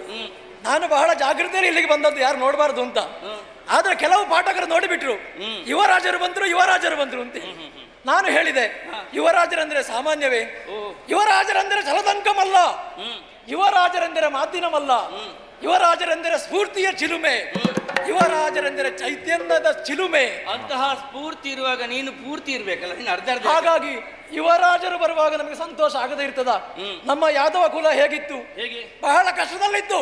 ಅದನ್ನ ಉತ್ತರಿಸಿದ ಯುವರಾಜರು ಇದ್ದಾರಲ್ಲ. ಅಲ್ಲ, ನಾನು ಮೊನ್ನೆವರೆಗೆ ನಾನೇನು ತಿಳ್ಕೊಂಡಿದ್ದೆ, ಈಗ ನಾನಲ್ಲ ನೀನು ಬೇಕಾಗ್ತದೆ. ಯಥಾರ್ಥಕವಾದರೆ ಏನು ಬಲ್ಲೆ? ನಾನು ಆಗಲೇ ಹೇಳಿದೆ, ನಾನು ಮತ್ತು ನೀನು ಕಲಿತದ್ದು ಒಂದು ಗುರುಕುಲದಲ್ಲಿ. ಅದೇ ಸಿದ್ಧಾಂತ ಈ ನೆಲದಲ್ಲಿಯೂ ಕೂಡ ಊರ್ಜಿತಗೊಳ್ಳಬೇಕು ಎನ್ನುವಂತಹ ಹಿರಿಯಾಸೆಯ ಸಂಕಲ್ಪದೊಂದಿಗೆ ತೊಡಗಿಸಿಕೊಂಡವರು. ಚೈತನ್ಯ ಎನ್ನುವುದು ಈ ನೆಲದಲ್ಲಿ ಅಂತರ್ಯಾಮಿ ಆಗಿದೆ ಎನ್ನುವುದನ್ನೇ ಸಂಕಲ್ಪ ಮಂತ್ರವನ್ನಾಗಿಸಿ ತೊಡಗಿಸಿಕೊಂಡಂತಹ ನಮ್ಮ ಧ್ವನಿ ಇಲ್ಲಿ ಶುಭ ಶಂಖಧ್ವನಿಯಾಗಿ ಪವಿತ್ರ ಮೌನದ ದಿಗಂತಗಳಲ್ಲಿ ಅನುರಣಿತಗೊಳ್ಳುತ್ತಾ ಉಂಟು. ಅಂತಹ ಎತ್ತರದ ವ್ಯಕ್ತಿತ್ವವನ್ನು ಸ್ಥಾಪಿಸಿದಂತಹ ಹರಿದ್ವರ್ಣದ ರಶ್ಮಿಯಲ್ಲಿ ಹೊಸ ಪ್ರಭಾಕಿರಣವನ್ನು ಹೊಮ್ಮಿಸಬಲ್ಲಂತಹ ಸಾಮರ್ಥ್ಯವುಳ್ಳಂತಹ ನೀನು ಕೈಯಲ್ಲಿ ಆಯುಧವಿಲ್ಲದೆ ಈಗ ನೆನಪಾಯ್ತು, ದೊಡ್ಡ ಕಥೆ ಆಯ್ತಲ್ಲ ಮಾರೆ. ಯಥಾರ್ಥಕ್ಕಾದ್ರೆ ನಾವೆಲ್ಲರೂ ಹೇಳುವುದು ಅದನ್ನೇ, ನೀನೇ ಒಬ್ಬ ಮುಸಲ್ಮಾನ. ಏನು ಹೇಳ್ತಾ ಇದ್ಯಾ? ಮುಸಲವೇ ಆ ನಿನಗೆ ಮುಸಲಧಾರಿ, ಹೌದೌದು. ಮುಸಲಿ ಅಂತ ಕರೀತಾರೆ, ಹೌದು. ಹಲಾಧರ ಅಂತ ಕರೀತಾರೆ. ನೇಗಿಲು, ನಾನು ಮಣ್ಣಿನ ಮಗ ಅಲ್ವಾ? ಹೌದೌದು. ಮಣ್ಣಿನ ಮಗ, ರೈತರಿಗೆ ನಾನೇ ಬೇಕು. ಇವಾಗ ಹೊಗಳಿದ್ದು ಸಾಕು ಮಾರಾಯ. ವಿಷಯಕ್ಕೆ ಬಾ. ಹೇಳುವ. ಸ್ವಲ್ಪ ಮೈಕೈ ನೋವು ಉಂಟು. ಯಾಕೆ, ಯಾರಿಂದ? ಏನಾಯ್ತು ಗೊತ್ತುಂಟಾ? ಮಂಗ ಬಂದದಲ್ವಾ ಮಾರಾಯ? ಈಗ ನೀನು ಮಂಗ ಓಡಿಸುವ ನನಗೆ ಅದೇ. ಹೌದು, ನಾನು ಓಡಿಸಿದ ಅಂತಿಂತ ಮಂಗ ಅಲ್ಲ, ವಿಶೇಷ ಮಂಗ ಅದು. ಕೇಳುವ. ನನಗೆ ಈಗ ಸಮಯ ಇಲ್ಲ, ಸೀದಾ ವಿಷಯಕ್ಕೆ ಬರ್ತೇನೆ. ಕೇಳುವ. ಸಾಮಾನ್ಯ ಮಂಗ ಅಂತ ತಿಳ್ಕೊಂಡದ್ದು, ಆದ್ರೆ ಸಾಮಾನ್ಯವಾಗಿಲ್ಲ. ಶೌರ್ಯದಲ್ಲಿ, ಪರಾಕ್ರಮದಲ್ಲಿ, ವಿದ್ಯೆಯಲ್ಲಿ, ಬುದ್ಧಿಯಲ್ಲಿ ಬಹಳ ಜೋರುಂಟದು. ಹಾಗಾಗಿ ನಾನು ನನ್ನ ಸೈನಿಕರನ್ನೆಲ್ಲ ಕಳಿಸಿದೆ, ಅವರಿಗೆಲ್ಲ ಪೆಟ್ಟು ಕೊಟ್ಟದ್ದು ಅಂತದು. ಅಷ್ಟು ಮಾತ್ರ ಅಲ್ಲ, ಕೊನೆಗೆ ನಾನು ಹೋದೆ. ನಾನು ಹೋಗುವಾಗ 2 ಬಿಟ್ಟಿದ್ದೇನೆ ಮಂಗಕ್ಕೆ. ಮತ್ತೆ ಏನಾಯ್ತು ನನಗೆ ಗೊತ್ತಿಲ್ಲ, ಮಂಗ ಎಲ್ಲಿ ಹೋಯ್ತು ಗೊತ್ತಿಲ್ಲ, ಆದ್ರೆ ಮಂಗ ಜೋರುಂಟು. ಮತ್ತೆ ಅದು ನನ್ನ ಇದುಂಟಲ್ಲ, ಎಲ್ಲ ಹೇಳಿದ್ವಿ, ನಿನ್ನ ಆಯುಧ ಎಲ್ಲಿ ಉಂಟು? ಆಯುಧ ಕಾಣುದಿಲ್ಲ, ಅದು ಎಲ್ಲಿಯೋ ಅಲ್ಲಿ ಬಿಟ್ಟು ಬಂದಿರಬೇಕು. ಕೃಷ್ಣ, ಏನು ಒಂದು ಆಯುಧವನ್ನು ತಗೊಂಡು ಬರುವ ವ್ಯವಸ್ಥೆ ಮಾಡಬಹುದಾ? ಅಂದರೆ ಆಯುಧವೇ ನಿನಗೆ ಮಾನ. ಹೌದು, ಪ್ರಪಂಚ ಮುಖದಲ್ಲಿ ನಿನ್ನ ಬಲ ಎನ್ನುವುದು ನಿರೂಪಿತವಾದದ್ದು ಆಯುಧದ ಮೂಲಕ. ಯಾವಾಗಲೂ ಭುಜದ ಮೇಲೆ ಹಾಕೊಂಡಿರುವುದು ನಾನು. ಮತ್ತೆ ನಾನೇ ಬಲರಾಮ ಅಂತ ಎತ್ತರದ ಧ್ವನಿಯಲ್ಲಿ ಹೇಳ್ತಾ ಇದ್ದೆ. ಯಾವಾಗಲೂ ನಾನು ಬಲರಾಮನೇ, ಇವತ್ತು ಬಲರಾಮನೇ. ಯುವರಾಜರು ಇದ್ದೀರಲ್ಲ ಸ್ವಾಮಿ, ಒಂದು ವ್ಯವಸ್ಥೆ ಮಾಡಿ. ಹಾಗಾದ್ರೆ ನಿನ್ನ ನಾನೇ ಬಲವಂತ ಎನ್ನುವಂತಹ ಗರ್ವ ಹೋಯ್ತು. ಗರ್ವ ಇರ್ಲಿಲ್ಲಪ್ಪ ನನಗೆ. ಯಥಾರ್ಥಕ್ಕಾದ್ರೆ ಏನು ಬಲ್ಲೆ ಅಣ್ಣ? ಪೌರುಷ ಅಂತ ಒಂದು ಪದ ಉಂಟಲ್ಲ, ಅದರ ಅರ್ಥ ಏನು ಬಲ್ಲೆಯ? ತೋಳನ್ನು ಮಡಚಿದಾಗ ಎಷ್ಟು ಉಬ್ಬಿಕೊಳ್ಳುತ್ತದೆ ಎನ್ನುವುದರಿಂದ ಅದಕ್ಕೆ ಪೌರುಷ ಅಂತ ಅರ್ಥ ಅಲ್ಲ. ಯಾರು ಸತ್ಯಾತ್ಮನಿದ್ದಾನೋ, ಯಾರು ಧರ್ಮಾತ್ಮನಿದ್ದಾನೋ, ಯಾರು ನೀತಿವಂತನಿದ್ದಾನೋ, ಅವನ ತೋಳುಗಳಲ್ಲಿ ಪುರುಷ ರೂಪಿಯಾದ ಭಗವಂತ ಬಂದು ನೆಲೆಗೊಳ್ಳುವುದರಿಂದ ಅದಕ್ಕೆ ಪೌರುಷ ಅಂತ ಹೆಸರು. ನಿನ್ನ ಭಾಷಣ ತುಂಬಾ ಕೇಳಿದ್ದೇನೆ ಮಾರಾಯ, ತುಂಬಾ ಕೇಳಿದ್ದೇನೆ, ಬಹಳ ಚಂದ ಆಗ್ತದೆ. ಈಗ ಮೈಕೈ ನೋವು, ಇದು ಬೇಕು. ಹೌದು, ನನಗೊಂದು ವ್ಯವಸ್ಥೆ ಮಾಡಿಕೊಡು. ಇಲ್ಲಿ ಅದು ಸಿಗುದಿಲ್ಲ, ಮತ್ತೆ ಇಲ್ಲಿ ಅಲ್ಲಿ ತಂದವರನ್ನು ನಾವು ಬಿಡುವುದಿಲ್ಲ. ನಿನಗೆ ಬೇಕಾದಂತ ವ್ಯವಸ್ಥೆಯನ್ನು ನಾನೇ ಮಾಡ್ತೇನೆ. ಆಯುಧ ಬೇಕಲ್ಲ ನಿನಗೆ? ಹೋಗೋಣ. ಈಗ ಒಂದು ವಿಷಯ, ಇದು ಆಯುಧ ಇಲ್ಲ ಅಂತ ಯಾರಿಗೂ ಹೇಳಬೇಡ. ಸರಿ ಸರಿ, ನಾನು ಹೀಗೆ ಯಾರಿಗೂ ಹೇಳಬೇಡ. ಯಾರಿಗೂ ಹೇಳ. ನನ್ನ ಊರಿದಲ್ಲ, ಮರ್ಯಾದೆ ಪ್ರಶ್ನೆ. ಮತ್ತೆ ಮಹಾರಾಜ ಅಲ್ವಾ? ಯುವರಾಜರ ಎದುರು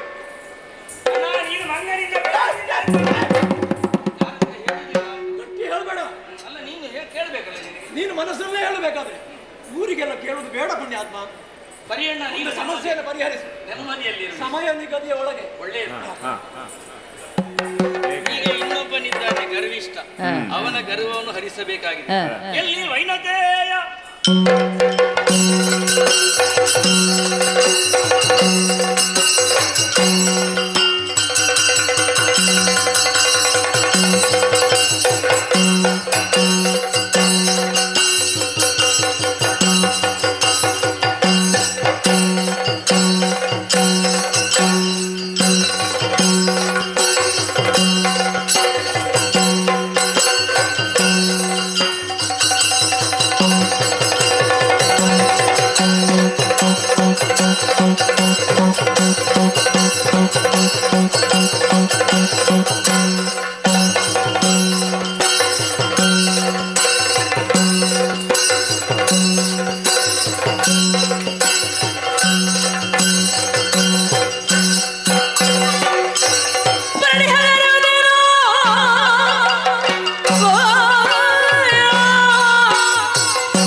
ಸಾಧಿಸು.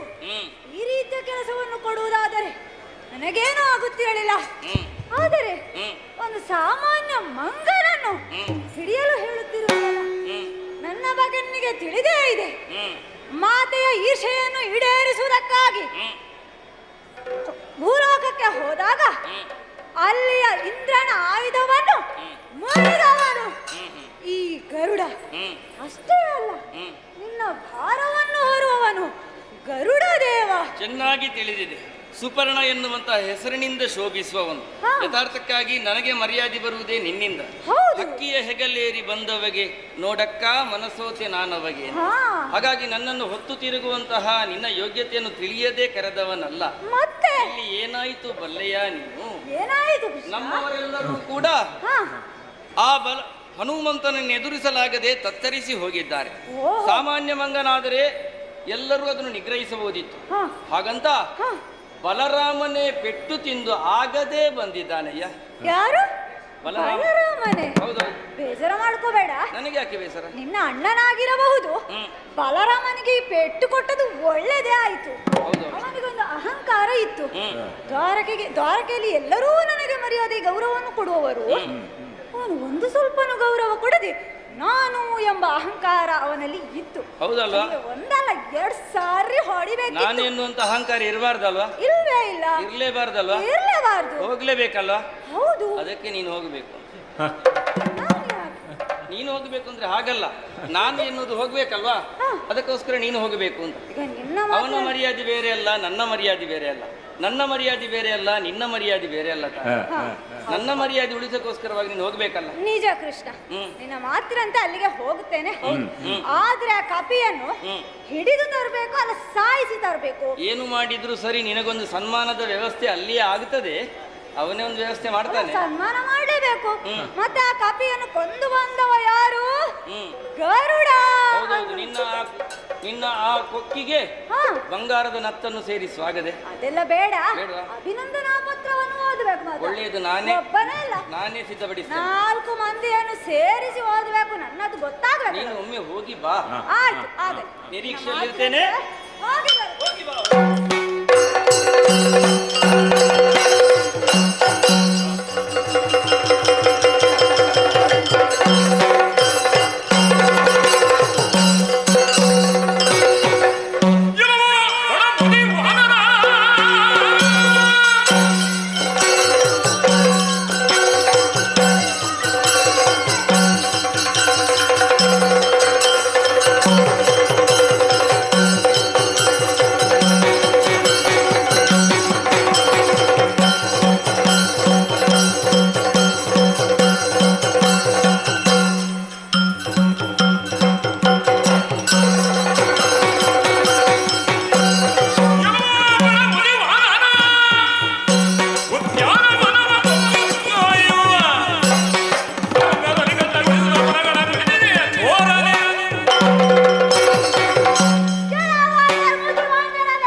ಗಾಯ ಮಾಡಿಸಿದೆ ಅಲ್ಲ, ನಿನ್ನನ್ನು ಹೀಗೆ ಬಿಡುವುದಿಲ್ಲ.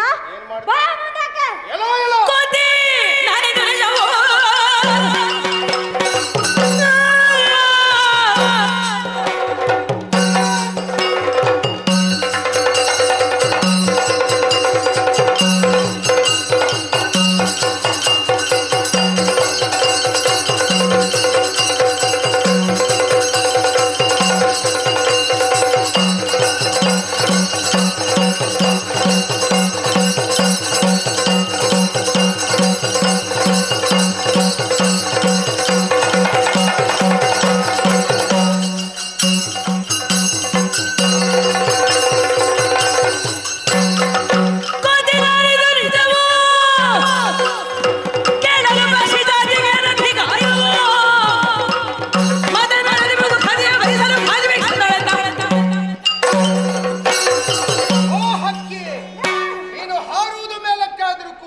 ಏನಿದ್ದರೂ ತಿನ್ನುವುದು ಹೆಣವನ್ನೇ ತಾನೆ. ಬಂದವ ಯಾರು? ಹೊಡೆದದ್ದು ನಾನು. ನನ್ನನ್ನ ವಿಚಾರಿಸುವುದಕ್ಕೆ ಬಂದವ ನೀನು. ನಿನಗೆ ಹೊಡೆದೆ ಅಂತಾದ್ರೆ ಯಾರು ಬರ್ತಾರೆ ನೋಡು.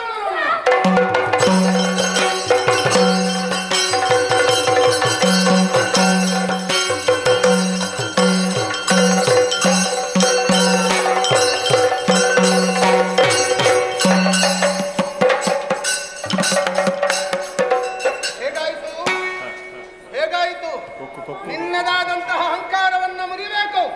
ಕಾಣ್ತಾ ಇರುವಂತಹ ಬಿಸಿ ನೀರಲ್ಲಿ, ಈ ಸಮುದ್ರದ ನೀರಲ್ಲಿ ಹಾಗೆ ಕಾಣ್ತಾ ಇರುವಂತಹ ಬಿಸಿ ಬಿಸಿ ಮರಳಲ್ಲಿ ಹೊರಳಾಡಿಸ್ತೇನೆ. ಹೇಗಾಯ್ತು? ಅರೆ ಬೆಂದ ಹಾಗಾಗಿದೆ. ಇನ್ನೇನಿದ್ರು ತನ್ನಷ್ಟಕ್ಕೆ ರೆಕ್ಕೆ ಪುಕ್ಕ ಎಲ್ಲ ಕಳಚಿ ಹೋಗ್ತದೆ. ಆಮೇಲೆ ಜೀವ ಇದ್ರೆ ಬದುಕತಿ, ಇಲ್ಲದಿದ್ರೆ ನಿನ್ನ ಹಿಂದೆ ಯಾರು ಬರ್ತಾರೆ? ನಾನು ಬರ್ತಾರೆ. ಸುಧೆಯುಂಡ ಕಾರಣದಿ ಖಗನುಳಿದ ಅಲ್ಲದಡೆ ಬದುಕುವ ವರುಣರೇ ಮರುತನ ಪ್ರಹಾರದಿ ಮತ ಗರ್ವ ಅಡಗಿ ಮೆಲ್ಲನೆ ಚಿರುತೇಳುದ ಹರಿಯ ಸನ್ನಿಧಿಗೈದನು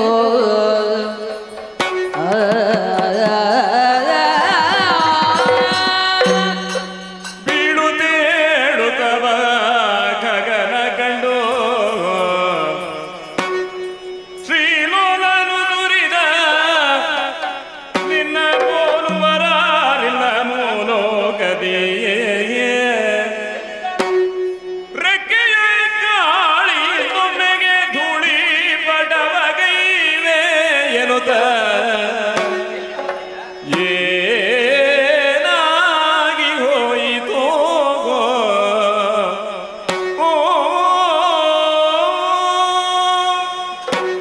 ಸತ್ತ ಕುಲಾಚರಗಳನ್ನು ಎತ್ತಿ ತರುವಂತಹ, ಶರದಿಗಳನ್ನು ಬತ್ತಿಸುವಂತಹ ಶೌರ್ಯವನ್ನು ಹೊಂದಿದಂತಹ ರೆಕ್ಕೆದೆ. ಹೌದು ಕೃಷ್ಣ. ಒಳಗೆ ಮಂಗನನ್ನು ಬಂಧಿಸಿ ತಂದಿದ್ಯಾ? ಕೊಕ್ಕು ಮುರಿದಿದೆ, ಹಣೆ ಊದಿದೆ. ಅಡವರಿಸಿಕೋ ಕೃಷ್ಣ.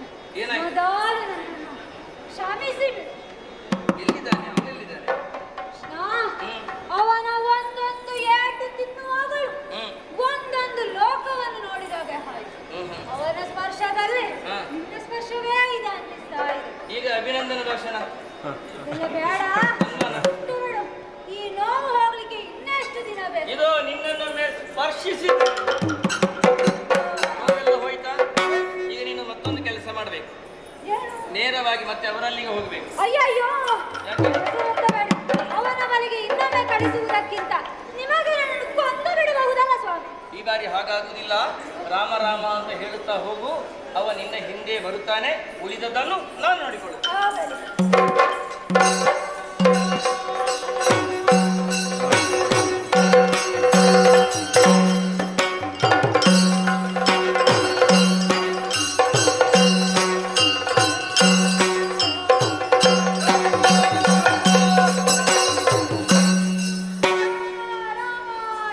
ಎಲ್ಲಿಗೆ?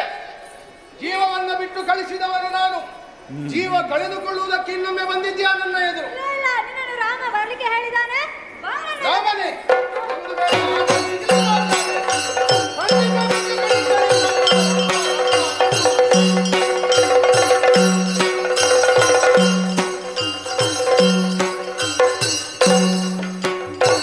ಅವ ಬರುವ ಮೊದಲು ಇನ್ನೊಬ್ಬರ ಗರ್ವಭಂಗ ಆಗಬೇಕಾಗಿದೆ. ತಾನೇ ಸೌಂದರ್ಯವತಿ ಎನ್ನುವಂತಹ ಕೊಬ್ಬಿನಿಂದ ಮೆರೆಯುತ್ತಿರುವಂತಹ ಭಾಮೆ ಇದ್ದಾಳೆ. ಎಲ್ಲಿ ಸತ್ಯಭಾಮ?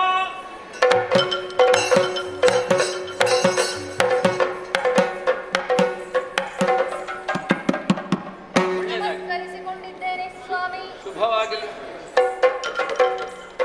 ನಮಸ್ಕರಿಸಿಕೊಂಡಿದ್ದೇನೆ ಸ್ವಾಮಿ. ಇದೇ ಎರಡೆರಡು ಸರಿ ನಮಸ್ಕಾರದ ಚಮತ್ಕಾರವೇ ಗೊತ್ತಾಗಲಿಲ್ಲ ನನಗೆ.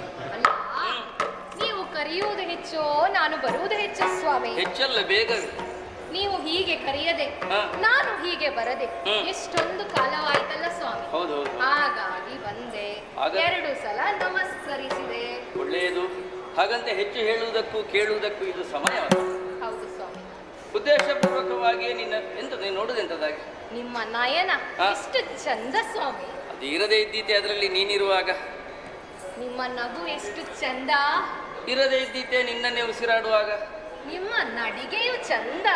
ಇರದೇ ಇದ್ದೀತೆ ನಿನ್ನ ಜೊತೆ ನಡೆಯುವಾಗ.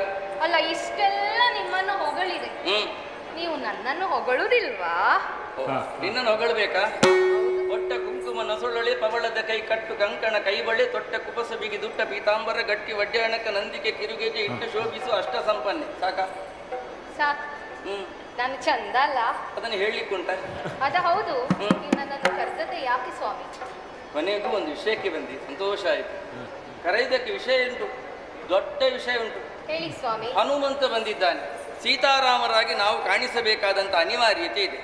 ರಾಮನಾಗಿ ನಾನು ಕಾಣಿಸಿಕೊಳ್ತೇನೆ, ಸೀತೆಯಾಗಿ ನಾನೇ? ಹೌದು.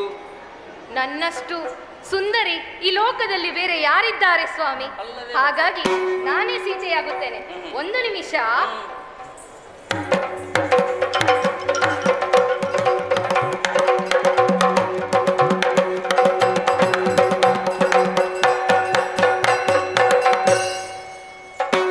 ಹೇಗೆ ಚಂದ ಕಾಣ್ತೇನಾ? ದುರ್ದುಂಡಿ ಹೆಂಡತಿಯ ಗಂಡನಾದವನಿಗೆ ಹೆಂಡತಿ ಚಂದವೇ, ಚಂದ ಇಲ್ಲ ಅಂತ ಹೇಳುವ ಹಾಗೆ ಇಲ್ಲ. ಹಾಗಂತ ನಾನು ಹೇಳುವುದಕ್ಕಿಂತಲೂ ಆ ನಾರದರು ಎಂತ ಹೇಳುದು? ದುರ್ದುಂಡಿ. ನಾರದರು ಅಂತ ಬಿಟ್ಟಿದ್ದೇನೆ, ಇಲ್ಲದ್ರೆ ಇವತ್ತು ಕತ್ತೆ ಬೇರೆ. ಹೌದು, ಈಗ ಈ ಕತೆ ಮುಗಿಬೇಕಲ್ಲ, ಬೇರೆ ಕತೆ. ಇನ್ನೊಮ್ಮೆ. ಈಗ ಹೇಗೆ ಕಾಣ್ತೇನೆ? ಶೂರ್ಪನಖಿಯ ಬೇಡ, ನಾನು ಚಂದ ಇಲ್ಲಲ್ಲ. ಹಾಗಾದ್ರೆ ಈಗ ಹೋಗಲೇಬೇಕಲ್ಲ. ನೀನಲ್ಲದಿದ್ರೆ ಇನ್ಯಾರನ್ನು ಕರೆಯುವುದು?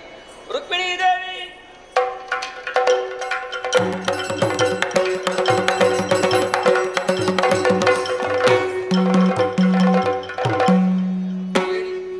ಕರೆಯುವುದಕ್ಕೆ ಕಾರಣ ಹನುಮಂತನ ಎದುರಿಗೆ ಸೀತಾರಾಮರಾಗಿ ನಾವು ಕಾಣಿಸಿಕೊಳ್ಳಬೇಕಂತ. ಹೇಗೆ ಬರಲು ಸಿದ್ಧರಿದ್ಯಾ? ನೀವು ಹೇಳಿದಂತೆ ಆಗಲಿ ಸ್ವಾಮಿ. ಇಲ್ಲಿ ಬೇರೆ ಮಾತೇ ಇಲ್ಲ, ನಾನು ಹೇಳಿದಾಗೆ ಆಗ್ತದೆ. ನಾನು ಹೇಳಿದಾಗಿಲ್ಲ ಆಗುದಿಲ್ಲ, ನಾರದರು ಹೇಳಬೇಕು. ಈಗ ಹೇಗೆ ಕಾಣ್ತಾ ಉಂಟು? ಸಾಕ್ಷಾತ್ ಸೀತಾರಾಮರಾಗಿ. ಆಚೆ ನೋಡೋದೆಂತದ್ದು? ರಾಮ, ಇಲ್ಲಿ ತಿಳಿಯಬೇಕಾದ ವಿಷಯನ್ನು ಬಲ್ಲೆಯ. ಸೌಂದರ್ಯ ಇರುವುದು ದೇಹದಲ್ಲಿ ಅಲ್ಲ, ದನಕನಕಾದಿ ಬಾಹ್ಯ ಸಿರಿಗಳಿಂದ ಬದುಕು ಭವ್ಯವಾದೀತೆ ಹೊರತು ದಿವ್ಯವಾಗಲಾರದು. ಇದೇ ಅಂತರಂಗ ಶುದ್ಧಿಯಿಂದ ಹಿರಿಯರು ಹೇಳಿದ್ದ ಅದನ್ನೇ. ನಿನ್ನೊಳಗಿರುವಂತಹ ಕಸಗಳನ್ನೆಲ್ಲ ತೆಗೆದು ಹಾಕು, ಒಳಗಿರುವಂತಹ ಪರಮಾತ್ಮನನ್ನು ಕಾಣು. ಆಗ ಹೊರಗಿರುವಂತಹ ಭಾವಗಳೆಲ್ಲವೂ ಶುದ್ಧವಾಗಿ ಕಾಣುತ್ತದೆ. ಲೋಕವೇ ನಿನಗೆ ಶುದ್ಧವಾಗಿ ಕಾಣುತ್ತದೆ, ನೀನು ಲೋಕಕ್ಕೆ ಶುದ್ಧವಾಗಿಯೇ ಕಾಣುತ್ತದೆ. ಆ ನಿಟ್ಟಿನಲ್ಲಿ ನಿನ್ನನ್ನು ನೀನು ತೊಡಗಿಸಿಕೊಳ್ಳಲು ಪ್ರಯತ್ನಿಸು. ಹನುಮ ಬರುವ ಹೊತ್ತಾಯಿತು. ಹೇಳಿದಾಗಿ ನೀನು ಕಾಣುವುದು ಬೇಡ, ಇಲ್ಲಿಂದ ಬಂದು. ಸರಿ ಸ್ವಾಮಿ, ನಾನೇ ಸುಂದರಿ ಅನ್ನೋ ಗರ್ವ ನನ್ನಲ್ಲಿತ್ತು. ಆ ಗರ್ವ ಇವತ್ತು ಹೋಯಿತು ಸ್ವಾಮಿ. ಒಳ್ಳೆಯದು, ಕ್ಷಮಿಸಿ ನನ್ನನ್ನು. ಶುಭವಾಗಲಿ, ಶುಭವಾಗಲಿ, ಶುಭವಾಗಲಿ. ಹೀಗೆ ಕಾಣುವುದಲ್ಲ, ಅವ ಒಪ್ಪಿಕೊಂಡ ರೂಪವಾದಂತಹ ಶ್ರೀರಾಮನಾಗಿ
ದ್ವಾಪರ ಯುಗದ ಕೊನೆಯಲ್ಲಿ ಸೀತಾರಾಮ ಸಹಿತರಾಗಿ ನನಗೆ ದರ್ಶನವನ್ನ ನೀಡಿ ನನ್ನ ಜೀವನಕ್ಕೆ ಅರ್ಥವನ್ನ ಕಲ್ಪಿಸಿಕೊಟ್ಟೆಯ.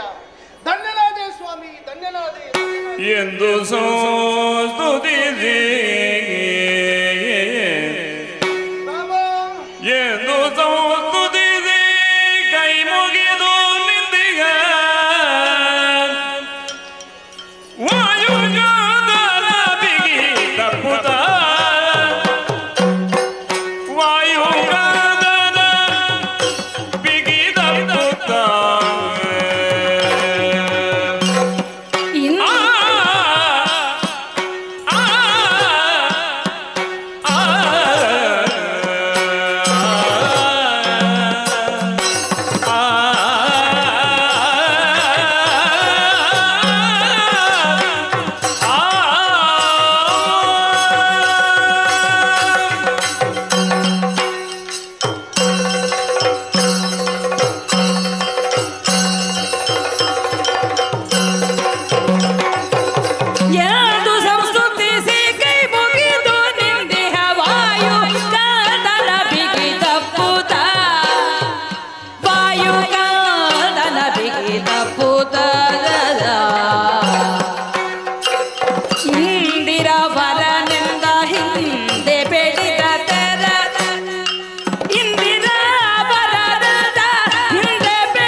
ದರ್ಶನವೀಯುತ್ತೇನೆ ಎನ್ನುವಂತಹ ಮಾತಿಗೆ ಬದ್ಧನಾಗಿ ನಾವು ಸೀತಾರಾಮರು ನಿನ್ನೆದುರಿಗೆ ಕಾಣಿಸಿಕೊಂಡಿದ್ದೇವೆ. ಹೌದು ಸ್ವಾಮಿ. ಇದು ದ್ವಾಪರ.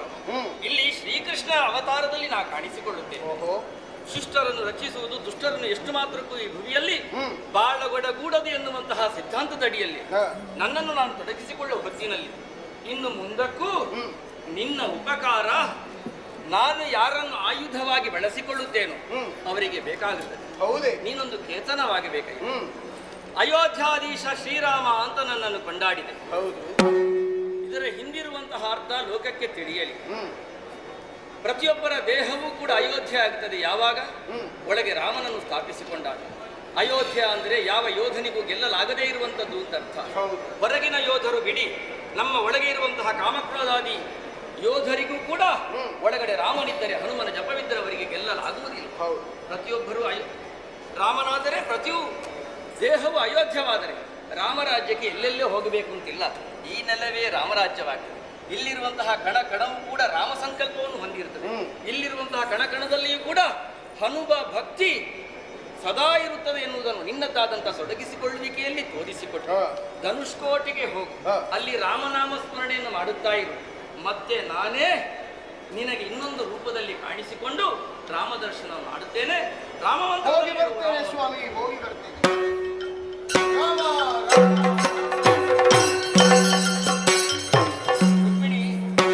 ಗರ್ವಭಂಗ ಎನ್ನುವಂತಹ ಆಖ್ಯಾನದಡಿಯಲ್ಲಿ ಬಲರಾಮನ ಗರ್ವಭಂಗ ಮಾಡಿದ್ದಾಯಿತು, ಗರುಡನ ಗರ್ವಭಂಗ ಮಾಡಿದ್ದಾಯಿತು, ಸತ್ಯಭಾಮೆಯ ಗರ್ವಭಂಗ ಮಾಡಿದ್ದಾಯಿತು.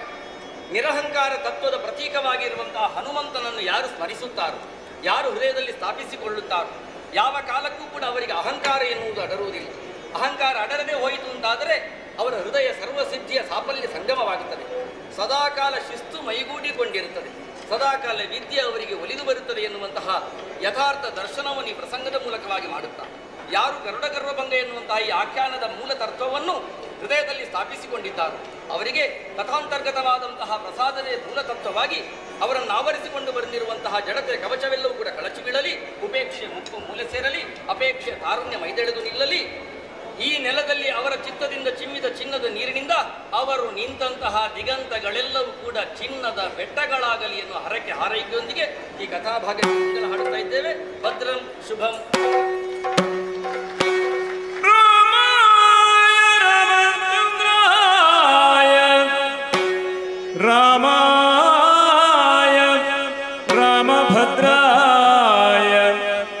ರಾಮಚಂದ್ರಾಯ ವೇದಸೇ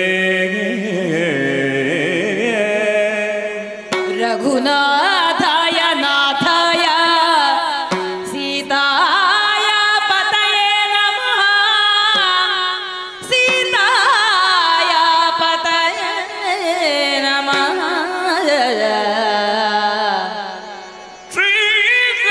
ಶ್ರೀಕರಸಿಜನೇತ್ರೆಯರು ಜದಿ ನಡೆತರುತ್ತವರು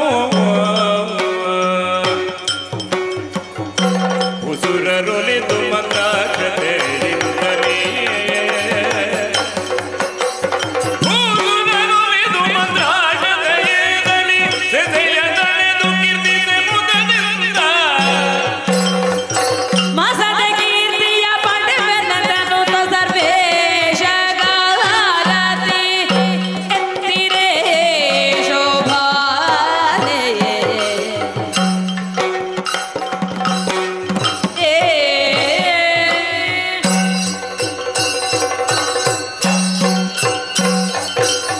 ಭಕ್ತನೆಂದಿಯ ಬೌದ್ಧನಿಗೆ ತೋಂದಿದಂತ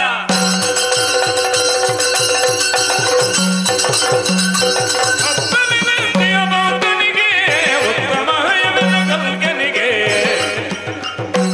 ಅವತಾರದಿ ಭಕ್ತರ ಸಲಹುವ ದಿವ್ಯಜಿ ಸುರಂದರ ವಿಠಲನಿಗೆ ಮಂಗಲಂ ಜಯ ಮಂಗಲಂ ಶುಭ ಮಂಗಲಂ ನಿತ್ಯ ಮಂಗಲಂ ಶ್ರೀ ಮಹಾಗಣಪತಿಗೆ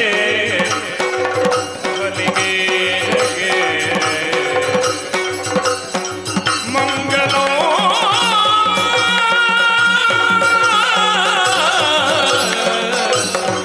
ಮಂಗಲಂ